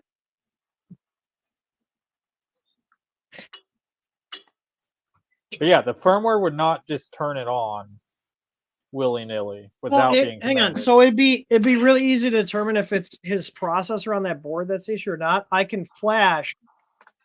I need to check the pin configurations, but I'm pretty sure the Chiron's board uses the same pin configurations as the Creality boards. Because it's just a ramps variant. I'm gonna double check this. Specifically, I'm interested in the MOSFET. Because I can go grab a board. I want to test this right now. Because if I flash it and we have high RAM usage on the Creality board and I kick the heater on for the hot end, then Any of the FETs, it is a firmware issue. If it doesn't, then it's something with the hardware. I'm just looking at the pin configuration really quick because I can flash the Creality firmware on the Chiron or the any if the qubit stack is firmware on the getting Creality. overflowed, the thing that would turn on the heater is too corrupt to target temperature, so that would be obvious. What does that mean? But he's not even seeing if it's setting a target temperature. I don't think. Yeah, he said he hasn't been able to get to the info screen. It's just boot looping. Okay, so heater 0 is MOSFET or throwing A an error. pin. MOSFET A pin. Hang on, I'm jumping between config files here to see what's going on. Tri-Gorilla. MOSFET A pin on the Tri-Gorilla. I'm just going through the code here. Where's the MOSFET A pin? Oh, my printer missed. It's poop fling. Ow, it's freaking hot. No shit, Sherlock. It just came off the printer. Ow. Spicy. So I found a way to summon my cat. Heater 1. It doesn't Is even this- finish booting. The heater comes on as soon as it's powered. There we When go. I That's- fixed the it. plug is present. Okay, so let me ask you this. If you go to 5 points for the bed leveling instead of 7, it works fine? Okay. Where is pins ramp? Okay, so it is importing pins ramps.h. So and so is the credit. Okay, I'm gonna test this right now. I'm gonna go run to the garage. I'm gonna go grab. So it's using the same shit. Then. So basically I can test this on a Creality ramps board or any other ramps board I have and see if it kicks on the heater by flashing this onto the board. I'm gonna go ahead and undo. So what I was saying is if it's a RAM issue, in this backend file here, which would be line 170, well, it would be 174. So you can just get rid of, so I just coded this in, but your code is going to look like this. You can just delete these 2 lines and then that'll free up memory. So like watch. So I compiled with those lines disabled here and I'm at 79.4%, which is like 1.5K of memory free. Okay. So if I compile with it, so put these out.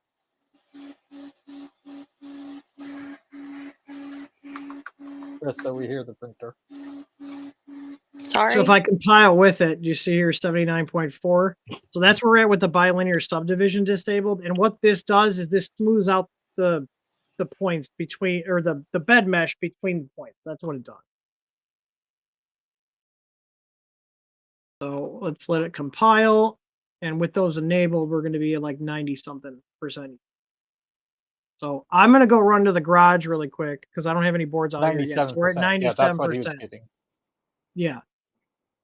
So we should basically get identical results depending on what, regardless of what computers come out. So let me go grab a 2560 board from the house. I should have one in my drawers. I know I kept a couple. And I'll put power into it. I'll flash this firmware on here and see if it kicks the heater on for the Creality board. If it does, then it is a firmware issue. And I'll take care of whatever happened to the printer. If we need to get you a new thermistor or something, I'll either send you a refund or whatever. New option, Marlin small build removes this I bunch think of though, size.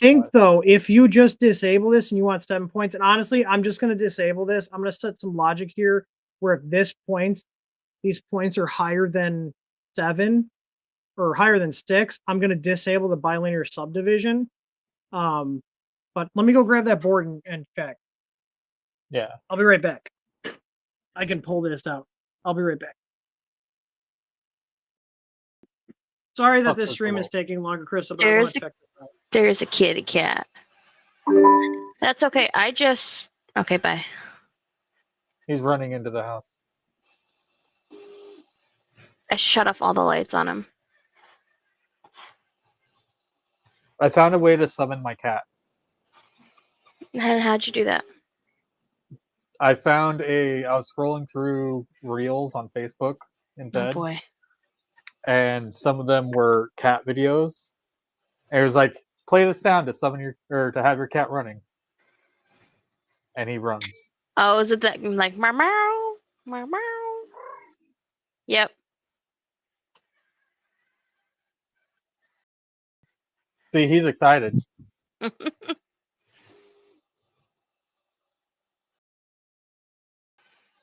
I wouldn't say this is white. This is like. Is it white? Oh, I gotta ban somebody in Twitch. Why? What happened? It's a bot. Oh, I see that. Instant glove.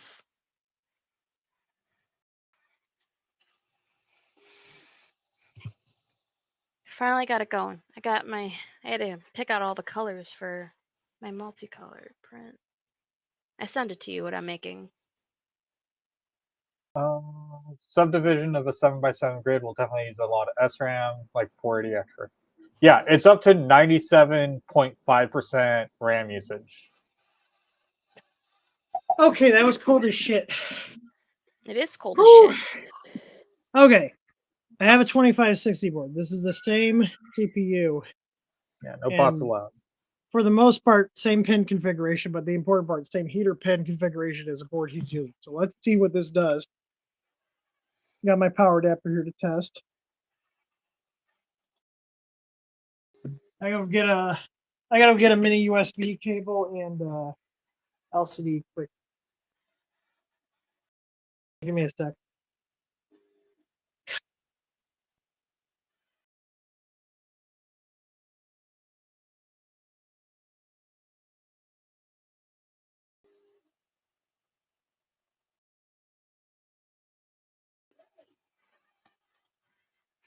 One, 2, 3.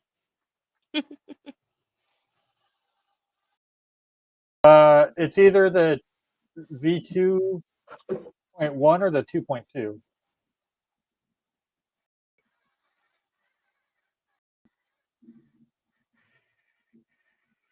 Or 2.0. We've had them all. Thank you, Scott.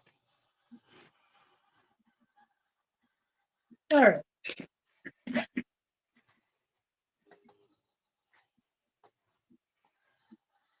My printer's going.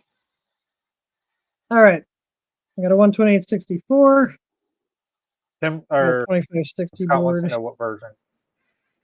Version of what? Board. It's 2.1. It's the same CPU as the Tri-Gorilla, so Chris I don't have my over to Tri-Gorilla YouTube now. anymore. But yeah, Scott see. Latine in chat is the dev of Marlin. He's the lead wrangler. He's the lead code sweeper. Code janitor, I think, is what he prefers to be called. Oh yeah, code janitor. There we go. I'm pretty sure. I'm not even joking. I'm pretty sure he told me he's the code janitor. All right, so let's see. Make sure this board boots. All right. This was in my testing drawer, so I'm going to assume that it's fine. Your kitty cat. I hear him purring. You're my baby. The other ones are just around.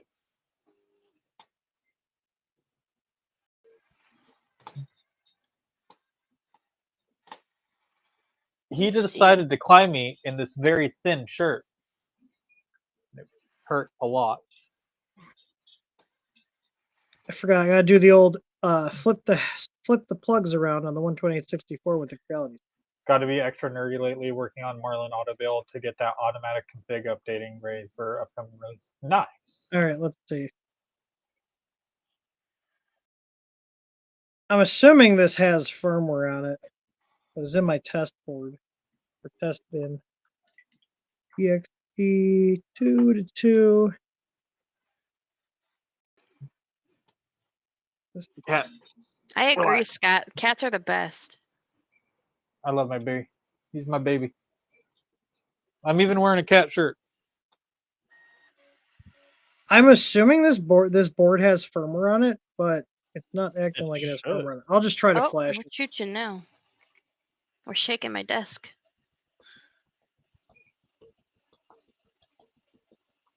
This says it has 12 hours for this friggin' print. Are you serious? Oh, he's huffing now. He's not happy. This might not have. Oh, you know what? I wonder if this has like CR20 firmware on it. I'm just gonna try Here, flashing. send me. One sec. Send me the hack file. Do you have a 2560? Well, we're gonna see. I have a stack of boards here. Easy board. Well, you just compiled it.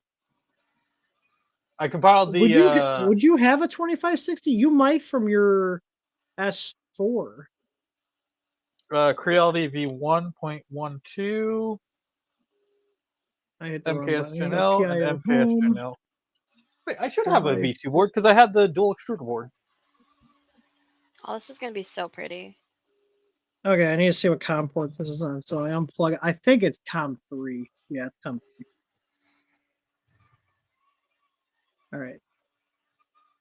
So I need to tell it what oh man, it's been a while since I flashed an 8-bit board. AVR. Normally, auto picks up. No, it went to COM4 first, so I'm just gonna manually specify it. Save. See, it went to COM4, which I think COM4 is my little the volume slider thingamahoosit. And oh yeah, you're probably gonna have a lot more COM ports than most people. I just have one. All right, I'm giving it 12 volts power so I can check to see the voltage come out here. I'm gonna use my new fancy multimeter I was talking. I'm assuming this screen works. This was a B-stock screen because it had a little scratch on it, but it should work. All right, it's writing it. Let me see. DC voltage. I got 12.4 coming in, and then heater 0. There's nothing coming out, so we're gonna see. We're gonna see what happens. I want to see if the screen comes up. This screen might be. Usually, if there's just a scratch, the rest of it's fine. But I got the meter here on the MOSFET here. We'll see. Oh, it's still reading it. I jumped the gun there. It's verifying now. I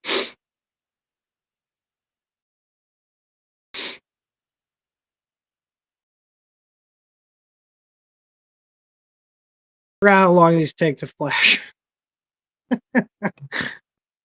Been a while. It's been a minute since I updated an 8-bit board. I don't think we have any printers running 8-bit boards here.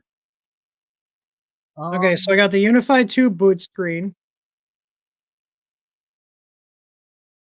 The heater never turned on. Oh, I gotta hook a thermistor up to it. But it did not. Yeah, Scott, we have the Ender 5 Max on the way. Oh, you know what? I wonder if there's the heater pins are the same on the Oh no, because I have the hang on, I know it's freaking out because I have the PT1000. I gotta disable that for testing here. That's not gonna change the RAM. Values. But yeah, that's why I freaked out. I was like, it should just be showing open, but the PT1000 will read max temp when it's disabled. So, but the screen is working.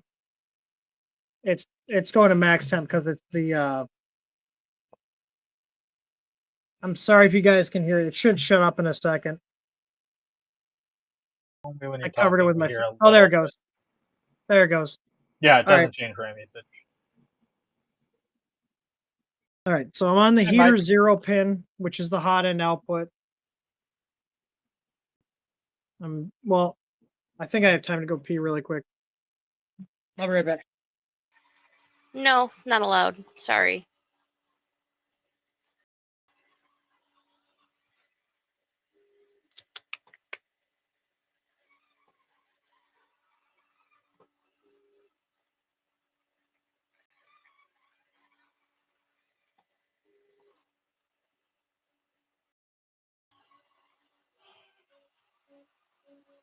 This printer is going.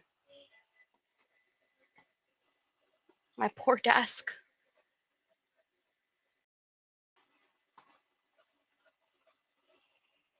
I'm using the Fadis, what's it called?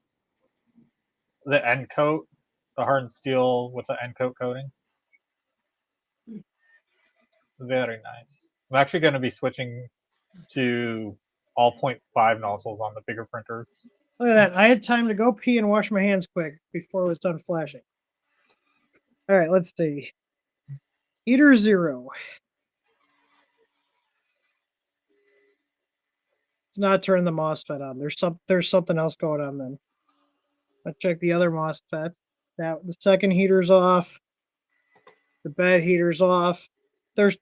I'm assuming there's probably something wrong with the processor on his board then. And it booted with all that shit turned.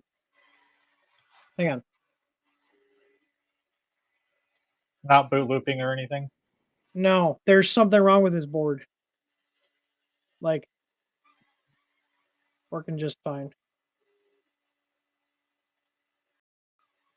So I honestly, if it's having issues like that, I would not trust it to run reliably. So this is the same. Let me see here. Let me show my screen so you can see what I uploaded here. This is with 97% usage, the same amount, and this one's running fine. I know this board works. And they're using So- the same CPU. Same, yeah, it's the same. This is the same firmware on the same processor, 2560, and it's not turning the heaters on. It's not bootling, so it is a hardware problem. Like, there's probably something bad with your processor. I'm not having any heaters turning on whatsoever. I would not trust that board. To be completely honest with you, I would replace that board. So it's not a firmware issue. There's a hardware problem.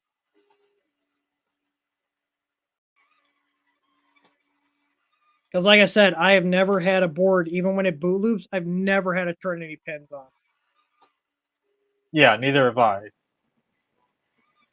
There's no other overlapping pins. I can tell you that for sure.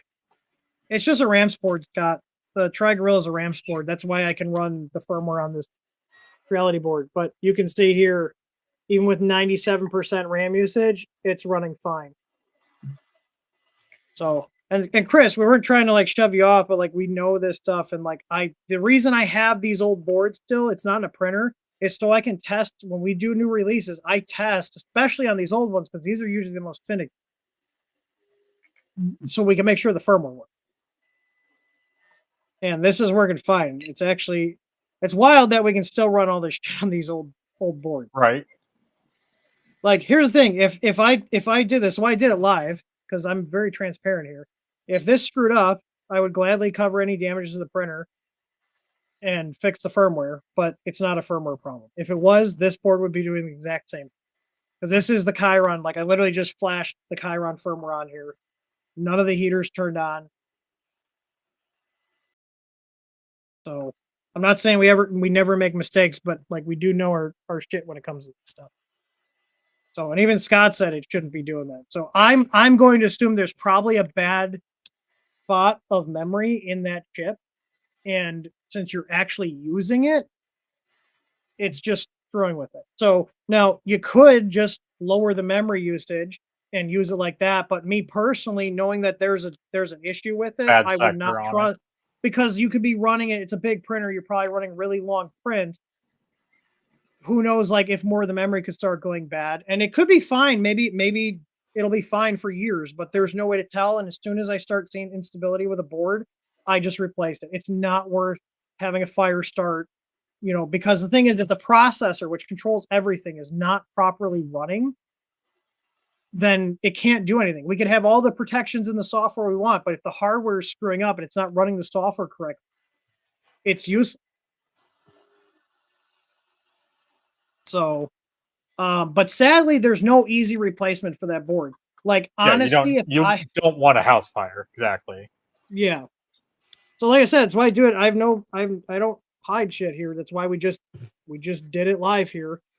And this is why I keep all these boards. I know this board works, and the pinouts for all the heaters are the same as the board you have in there, and this is the same exact process. So if you look at the processor, if you don't believe me, if we look at the processor here, I'll try to get my camera to focus. Come on. Here, let me try with can I do phone link on here? Do I have that set up on here? I These don't days, have the it best set board up on replacement here. would be based. Yeah, STM board would be your best. There's option. no drop-in replacement for that printer. But yeah, that's the thing. there's So no- here, I'm going to take a photo right here of the processor close up, so you can see that this is the same CPU as yours, and I'll put it up on screen. So I just took the photo here, and actually, I could probably just show the photo. Maybe it'll focus on that. There you go. Yeah, that looks a lot better. There you go. That's the processor. If you look at your Anycubic board, it has the same exact. So that first line there, 18 mega 2560, that's the model number. These are all just batch code. So the fact that yours is having weird boot issues when you start using more of the memory, that this chip has failing RAM, and it's not our firmware. So makes me wonder. I wonder how many like boards are out there that have like bad spots in memory, and you just have no idea because you're not using them. You know what I mean? Yeah, it's just not using up to that limit or in that sector. So my Chiron, I have a Chiron here. It's in the house. I gutted it and put our EasyBoard V2 in it. I use our LCD kit. I gutted it and rebuilt it. Honestly, if you like the printer and it prints fine with the 8-bit board, you have two options. You can try to find a Tri-Gorilla. I don't have one. I sold mine when I pulled it out of there, fully working. You could try to find a new Tri-Gorilla, either new or used, or if you know somebody that can replace this, you can still buy these chips new and reflash them with the firmware. So you would have to change this, and the bootloader would have to get burned onto it, which is not hard to do. We actually have guides on how to burn. We do have guides. So yeah. I've replaced these chips on board. Because like the Wanhao i3 Mini, I accidentally shorted out the thermistor input on mine, and you couldn't find those boards anywhere. So I took a chip from a Mega to like an Arduino Uno, or not Arduino, an Arduino Mega 2560. I took the 2560 off the Uno and put it onto the board, and that's it. So your choice is find a donor, either buy the chip or find a donor board and then swap the CPU, or just find another Tri-Gorilla. Like, so unless you know somebody that can do surface mount work, it's probably easier just find another Tri-Gorilla. Or if you want to take on a project, because when I redid our Chiron, I got rid of all the breakout boards, tool head breakout board, the one that's on the side of the printer. So I redid the whole hot end. It's basically a whole custom hot end setup. I basically just reused the frame and motors and bed of the printer to build a new printer. That's basically what I did. So, Scott, the BD sensor, I messed with one of those. It was horrible. And I'm not saying that because we have our own bed leveling sensor. The BD sensor was just horrible. It's a cool idea, but it was really bad. Your best options would be gutting it and rebuilding it with a 32-bit board. Because especially if you want to use more features without being capped out. Yeah. And they're just faster. They can do cleaner prints. You can run input shaping with no slowdown. Input shaping, linear advance. All the this board, all that this board exists in my possession for is to test firmware on. So, and we tested that we tested the 2.9. I did 2.9 and the 2.94 testing on this. Oh, I know. So if we do a major code upgrade, so like when we upgrade what version of Marlin we're building on top of, it's getting tested. So Yeah, I wouldn't trust that board to run the printer. So part of me was hoping it was just a firmware thing and we could, reimburse you for a new thermistor and heater. But it looks like your board's bad. Yeah, that's So from my talks with him. That's what I was going with. That something's going on with the board, not the yeah, firmware. it's not the MOSFET. The MOSFET seems like it's fine, but it's probably a bad RAM spot. I was setting up. Was I? I typed Yeah, out a whole. Chris, if you do, remove all those tool head boards and all the extra And crap, just run wires. Yeah, direct just wire it run back. wires. Yeah, that's it's I did with mine. It's been a great printer since I redid it. It was okay, with the LCD kit and the new firmware, but like it really comes alive with a 32-bit. You can run input shaping, so you can run faster. You're not limited with what you can actually flash on there. I You know would be I able to set up. do more probe points as well. I was setting up an order for this Jeremy guy when we were on the stream. I don't know what happened to it. Did I not submit it? I must have got sidetracked. Sounds I about would not be right. surprised. Okay. I'm gonna write this up. Send it to him, and then we're gonna wrap the stream up a little bit. I'm printing the Revo NG test. All right. Copy paste. He did. Oh yeah, send me you're his running an address. enclosure as well. Hi. So yeah, I would. Oh print- yeah, I would do an external box, especially if you're doing that. yeah, and that's not. Yeah, electronics don't like that. But yeah, like I get where you're coming from as a customer. Like it just seems like we're pushing you off, but like there's the firmware gets tested on actual hardware. So if there's issues with it, we're gonna know about it, and we won't release the firmware if we have bugs like that.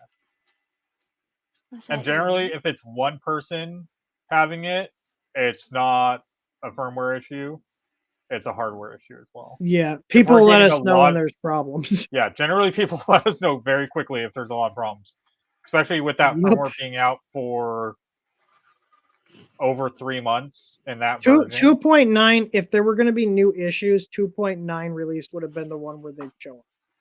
Yeah, Because that's when we did the major update to 2.1.2.4. I think we're on now. yeah. You could switch to Clipper and do toolhead board as well. Like I have that on both these printers.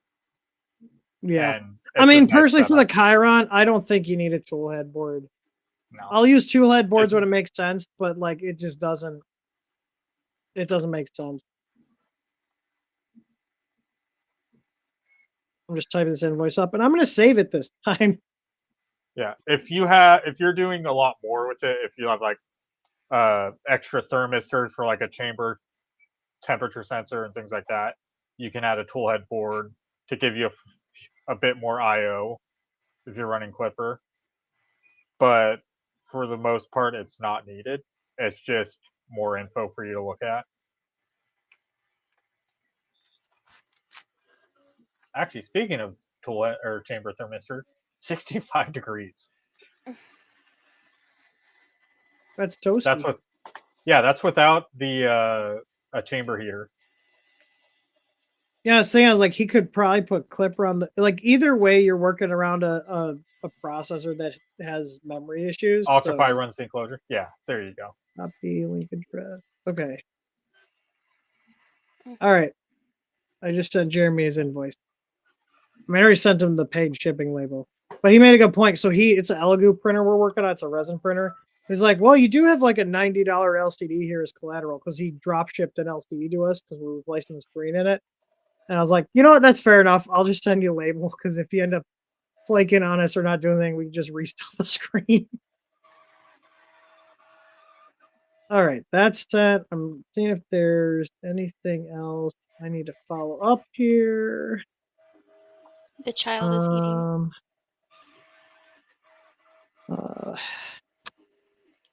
Ew.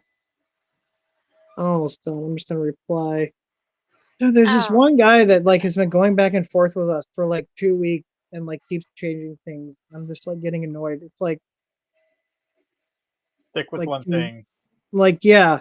I've And like move spent forward. probably 3 hours just quoting stuff, and he's like, "Oh, we're gonna make a design change." I'm like, "Oh my god!" Oh, that Is it that school? Yeah. So yeah, it's like a team of people doing shit. So it's like pick something and go with it at this point. Ugh. I'll be right back. I want to check on the fish. It's frustrating. Oh yeah, how are the new fishies doing well? So far I've checked on them a few times today, and everything's been going well. I actually added Did a you lot get of plants stress and stuff. coat? Yes. Yeah, I was gonna say Or stress guard. I think C-Chem C-Chem. version. Yeah, I was gonna say C-Chem is what I used to do. Actually probably look because I think I bought a lot of. Yeah, it's stress guard by C-Chem. I'm looking at the bottle right now. C-Chem is good as shit. I had C-Chem Prime is what I use. Have you used their Prime for the fish tanks? I have both bottles right here. Prime is a So it's dechlorinizer. so it's ammonia, nitrate, but it also provides their slime coat.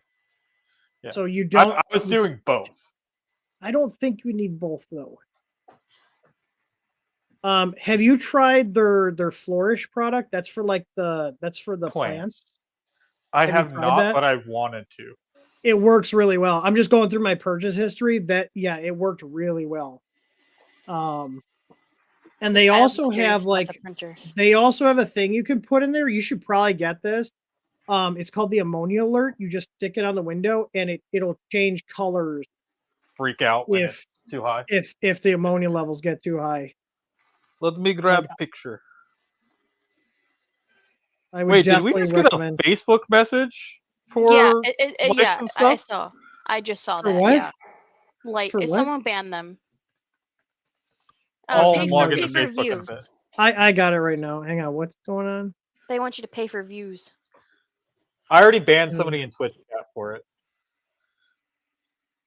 There you go. Oh, on the live stream you're talking about because we're No, streaming. we had one on the live stream There's and one one in our Facebook Facebook chat. messaging.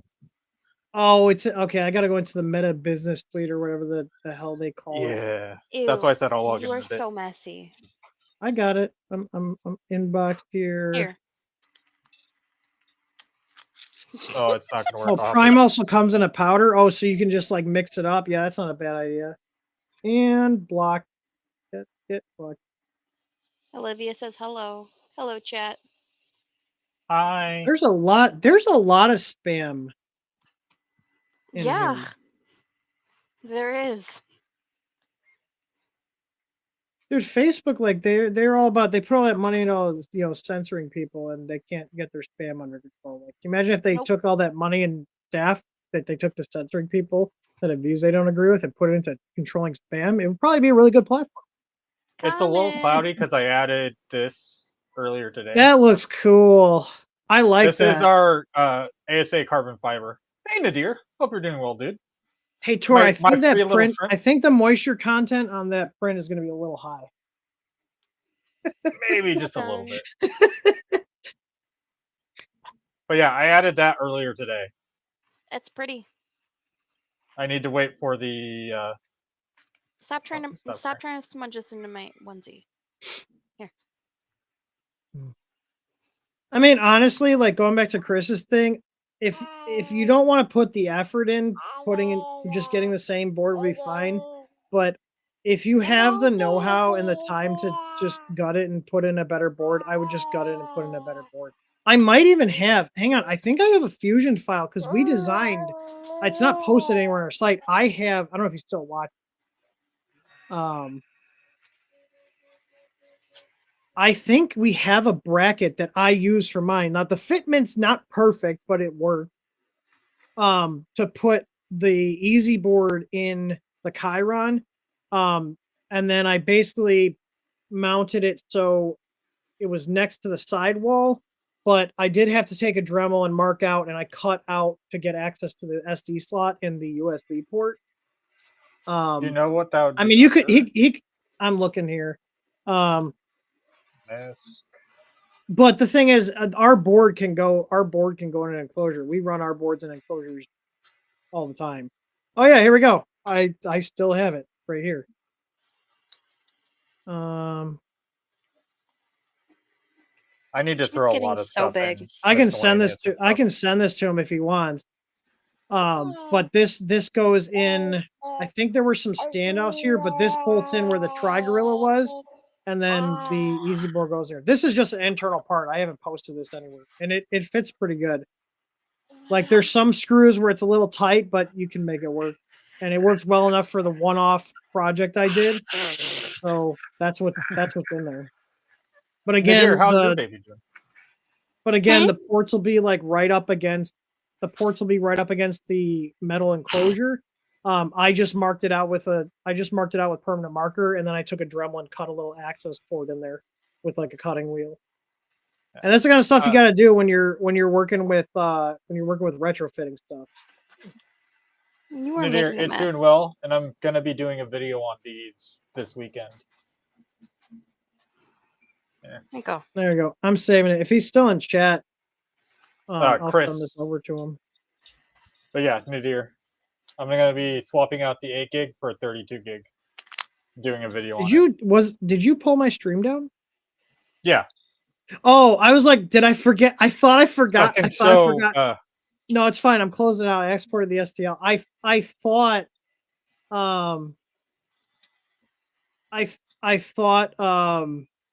thought I forgot to share the screen.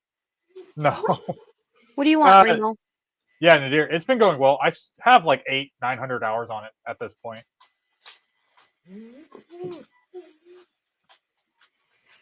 Josh just bought his Twain tickets to Merberv. When am I doing that video? Oh, it's already done. I'm not doing a video on converting it. I just did this on my machine. I'm looking at it. I'm looking at the pictures he sent. It looks like maybe it just needs, like, if the thermistor and the heater still work, it looks like just the sock got screwed up because it got so hot. I mean, I've had hot end meltdowns before, and usually just the sock gets dried out and it kind of crumbles, and that's about it. She has a lot to say. Yeah. How did that zip tie not melt on that, holding those wires to the thing? I just saw that. What? On his ticket? Yeah. I'm pretty sure Fadus uses like a really high temp. Yeah. Tor, one thing I noticed, and I'm going to bitch at our supplier about this. For some reason, the cables that came with these screens, the red lines, even though the plugs match up, the red lines are opposite for some reason. It's the screens are fine. The cables, whatever cables they included with these. Yeah, Nadir, upgrading to 32 gigs is going to be nice on it because I know Jerry reached his limit in the storage. Oh, on the SVO8. I was wondering what we were talking about. And the SVO8 within a couple weeks. And especially if you're doing big prints. Oh, for the time lapses, I'm assuming? Between really time lapses and fast. Large files. Some of the larger files are like quarter gig. Okay. Oh, also, if you guys are submitting a support ticket and there's products involved, don't select firmware because we do have an autoresponder that has like FAQs. And it'll send that. So if you're having like a product issue, make sure to select the product and not firmware. Because we have a autoresponder that has like things that people typically miss or screw up. 6 months, 6.5 months. Chris, yeah, they do. Yeah, Chris Kula. Well, Chris, if you end up wanting to put like our Easy Board in there, or you want to put like one of the Creality boards, or like the SKR E3 Mini, I'm sending you that STL. Again, the fitment's okay; it's not perfect.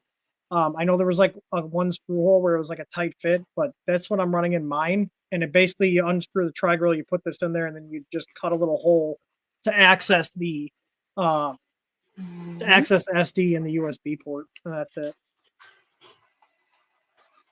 Why is this trying to take a screenshot? I didn't press the screenshot. Who is that?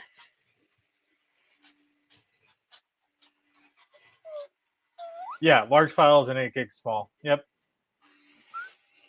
I think I was down to like half a gig left after uploading some. That's not even with using time lapse. Oh, I don't know if he's still in here, but I'm gonna send it. I think. Well, he's there. I'm assuming, but I just sent that file over to him. I don't care. You can Kid is post it a online if you want. boy. But that was an internal thing. There's a lot of like stuff I don't stream or do videos on because like it does take faster. longer. Yeah, there and it's just like I just want to get stuff done. I've been talking to a lot of the people who are doing the box turtle streams because I'm going around Yeah. like it's like, hey, I ran into this when I was at this part of the build, doing stuff like that in their streams, and oh yeah, it will be so much faster to build this when you're not on stream, just going at it. Yeah.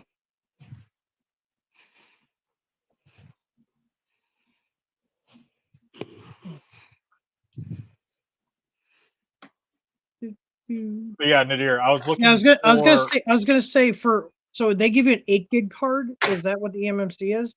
Yep, 8 gig for the stock. So that's 4 times the size. Okay. Yeah. I was gonna say because like our Raspberry Pi kits, we've been using 32 gigs for the Octoprint kits for years, and we do time lapses on these machines, and I don't think we've ever had anything fill up. Well, yeah, it's a 350 printer, and most people who are printing on these are doing massive big prints. stuff. So it's like 200 megabytes or more for files for one print. Sorry, I'm yawning. Rude.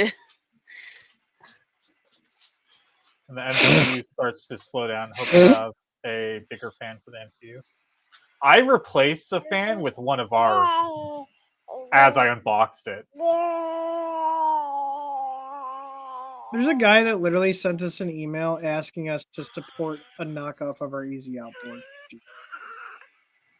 How rude. No. Like, why? Why do people contact other businesses to support Chinese fucking product? Like, I don't understand it. Like, I genuinely don't. Like, it pisses me off. Like, no, I had somebody contact us today in live chat. He's not even a customer. I just searched for his email. I just searched his email. He's not even a customer. I'm like, dude, go away.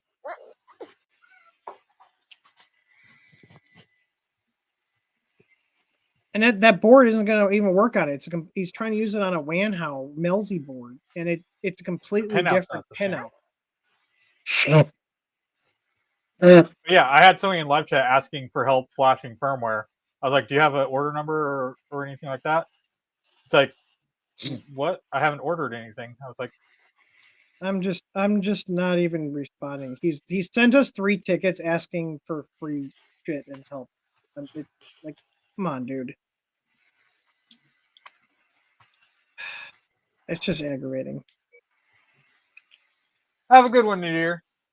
Yeah, we're probably gonna hop off here in a little bit. 3:14. Yeah, get some sleep, dude.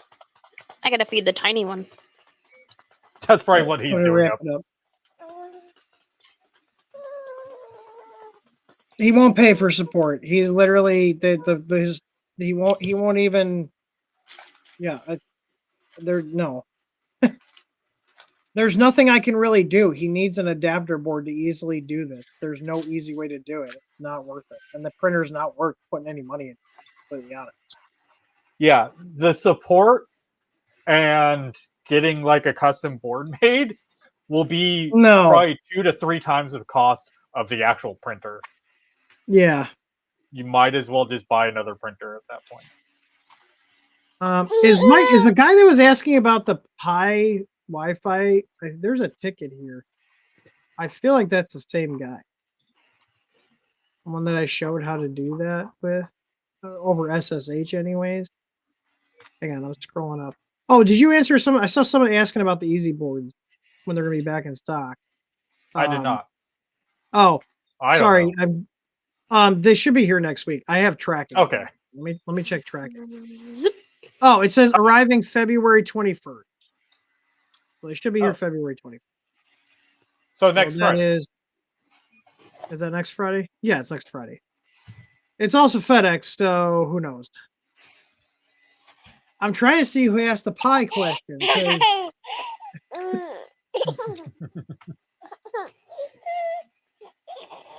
Let me see. Can I search P4?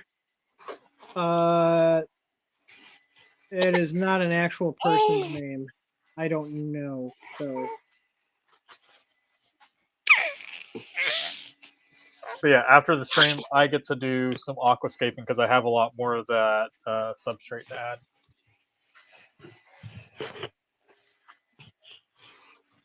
Hi, Puff. Puff! Give him a snacky. Puff, do you want a treat? Yes. I said snacky, and Remo's tilting his head right now. Biscuit, snacky, ball outside. I don't know if it's Hi, the same radio guy, ears. but I'm just gonna send him the help center link. You want a snacky? Here. You want a Let me go. biscuit? And I think I got a popcorn kernel stuck in the back of my teeth, and it's driving me nuts. That's gross. Oh, I hate that. I hate popcorn. I love popcorn, but I hate that it gets stuck in my teeth. I like popcorn. I like caramel corn, kettle corn, all that stuff. I hate the corn kernels. Yeah. I guess we've genetically modified watermelons to grow without seeds. Let's do the same for corn kernels for popcorn. All right, you guys got anything else you want to chat about?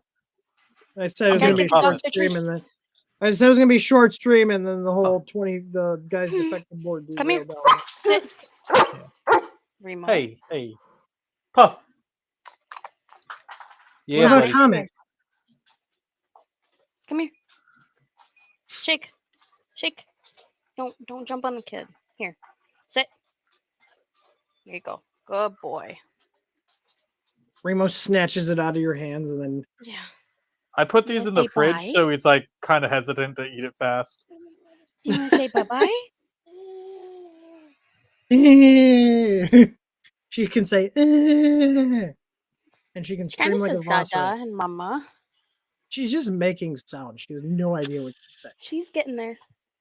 I know, but what I'm saying is like people are like, my kid said a word. It's like your kid has no idea what they're saying. They're just making noises.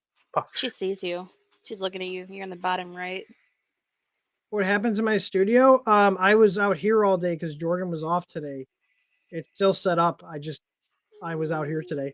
We're actually moving a lot of my printers out here because I spend more time out here now. But I still have that set up because there's really nowhere for me to fit like that big workbench I have for working on printers and all my video recording equipment and stuff that I use for making like the recorded videos where we have my main shot and then the one on the arm.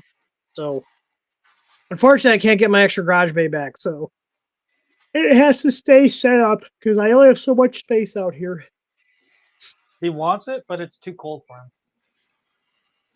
I'm just Dude, curious. this popcorn is the best idea since dehydrated water. I know. Yeah, so I'm just curious. So I have, like I mentioned before, I'm doing IT stuff again under the Digital Forge Systems company name. I just got in a bunch of like 6th, 7th, and 8th gen i5 machines. I think there's some i7s in there.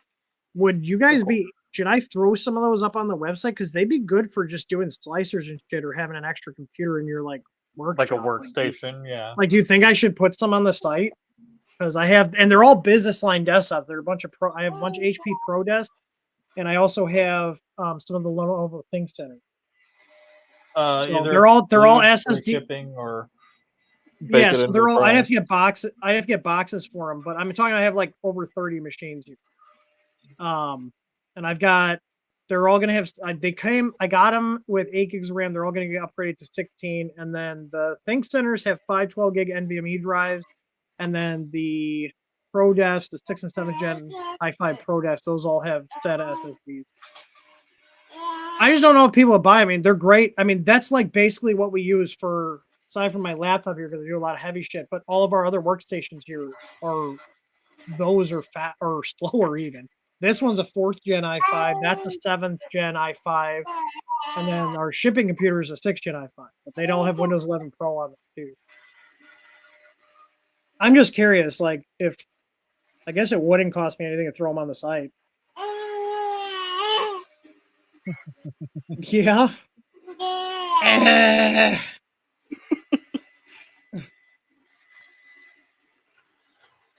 But like, people are probably wondering how much they cost. Like, we're talking like $200 for the 8th gens and like 120, 130 for the 6th gens and like 150 for the 7th. Like cheap. And like we're testing if they need new CMOS batteries, they get new CMOS batteries. The drives are zero filled, and then they're also because I'm a nerd, they also have like a slimmed down like de-shitified Windows 11 install, like de-bloated. Probably be the proper word to use for that, because nobody wants Cortana or like Recall or all that other crap. You people in your home labs, just get a used server. Stop using like desktop. I also have a couple of servers here, but those I'm selling locally. I'm not shipping a 1U and 2U rack server. Too much risk for damage. What are you doing? You want to go upside down?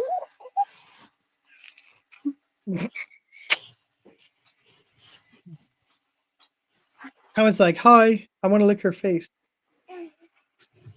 Wow, there's like Puff is mad crickets. because Puff is mad because the street was too cold.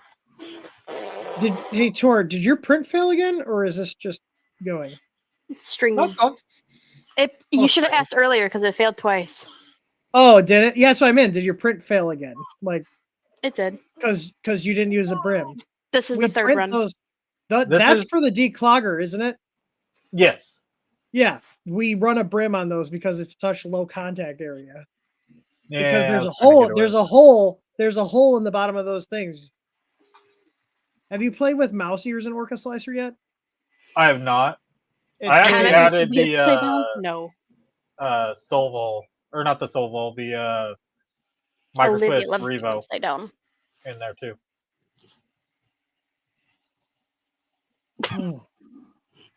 Here, since this is all-wheel drive, I can do this. Make it fail faster?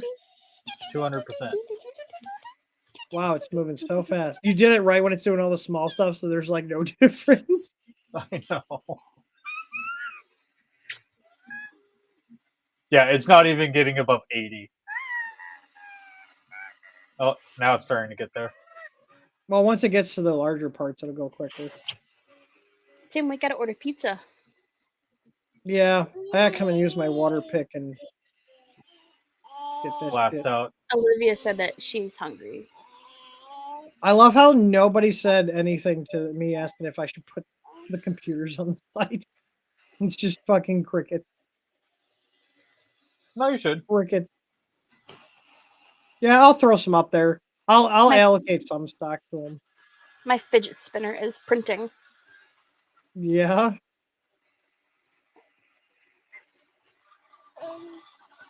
Yeah, you see absolutely no difference in speed.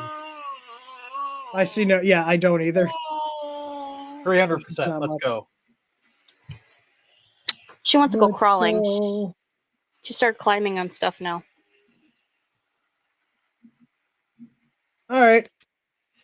Well, Yep, I need to go get soaks and fish water. Olivia says bye, chat. Have a good weekend, chat. Yep, it's snowing again. I just saw that. No. Also, that's why he wants to go outside. When I walked to the garage, I left these on. I was like, these make really good earmuffs when it's cold out. Don't we have the same headset? Do you have the G5 something? Pro wireless? Oh no, mine's I think the G5. Hang on, I'm gonna figure that out. Then we'll wrap this I up. have the same one as Doug. Oh, okay. I have the G533. That's what I have. Which I like this. I was big. I liked my. So I have the Corsair HS70 Pros in the house on both my computers. Hey, Midwest, goodbye. But I think I like these. What? Puff is the happy cat. Come on. Time to spend time with family. Yeah, I'm gonna have to work tomorrow on Ow. an IT shit, though. Just hit her head. Oh. Yeah. All right. Oh. Have a good All right, weekend, everybody. and happy printing. Bye. Go buy Bye some filament. bye. Have a good weekend. Yeah, go buy some film. We got awesome stuff. I actually shipped a bunch of rolls out today, so and enjoy our cheaper prices. And if you guys do need support, it's still available. It's just a la carte. So wait, why does it say Tim joined when she joined? Is she on in the your back? account? I don't know. I think she's on I your don't- account. I don't know. I probably left it signed in because I just realized I never sent her a. I sent her a guest link. Oh, okay. That maybe it's because when I was on her computer, I used the guest thing. I think that's what it was. All right. Bye bye. I'm not rolling the Gotta go play outro with because every fishies. time we do, it screws up. Bye bye now. And are we going to take bets on if Taurus Prince going to finish or not?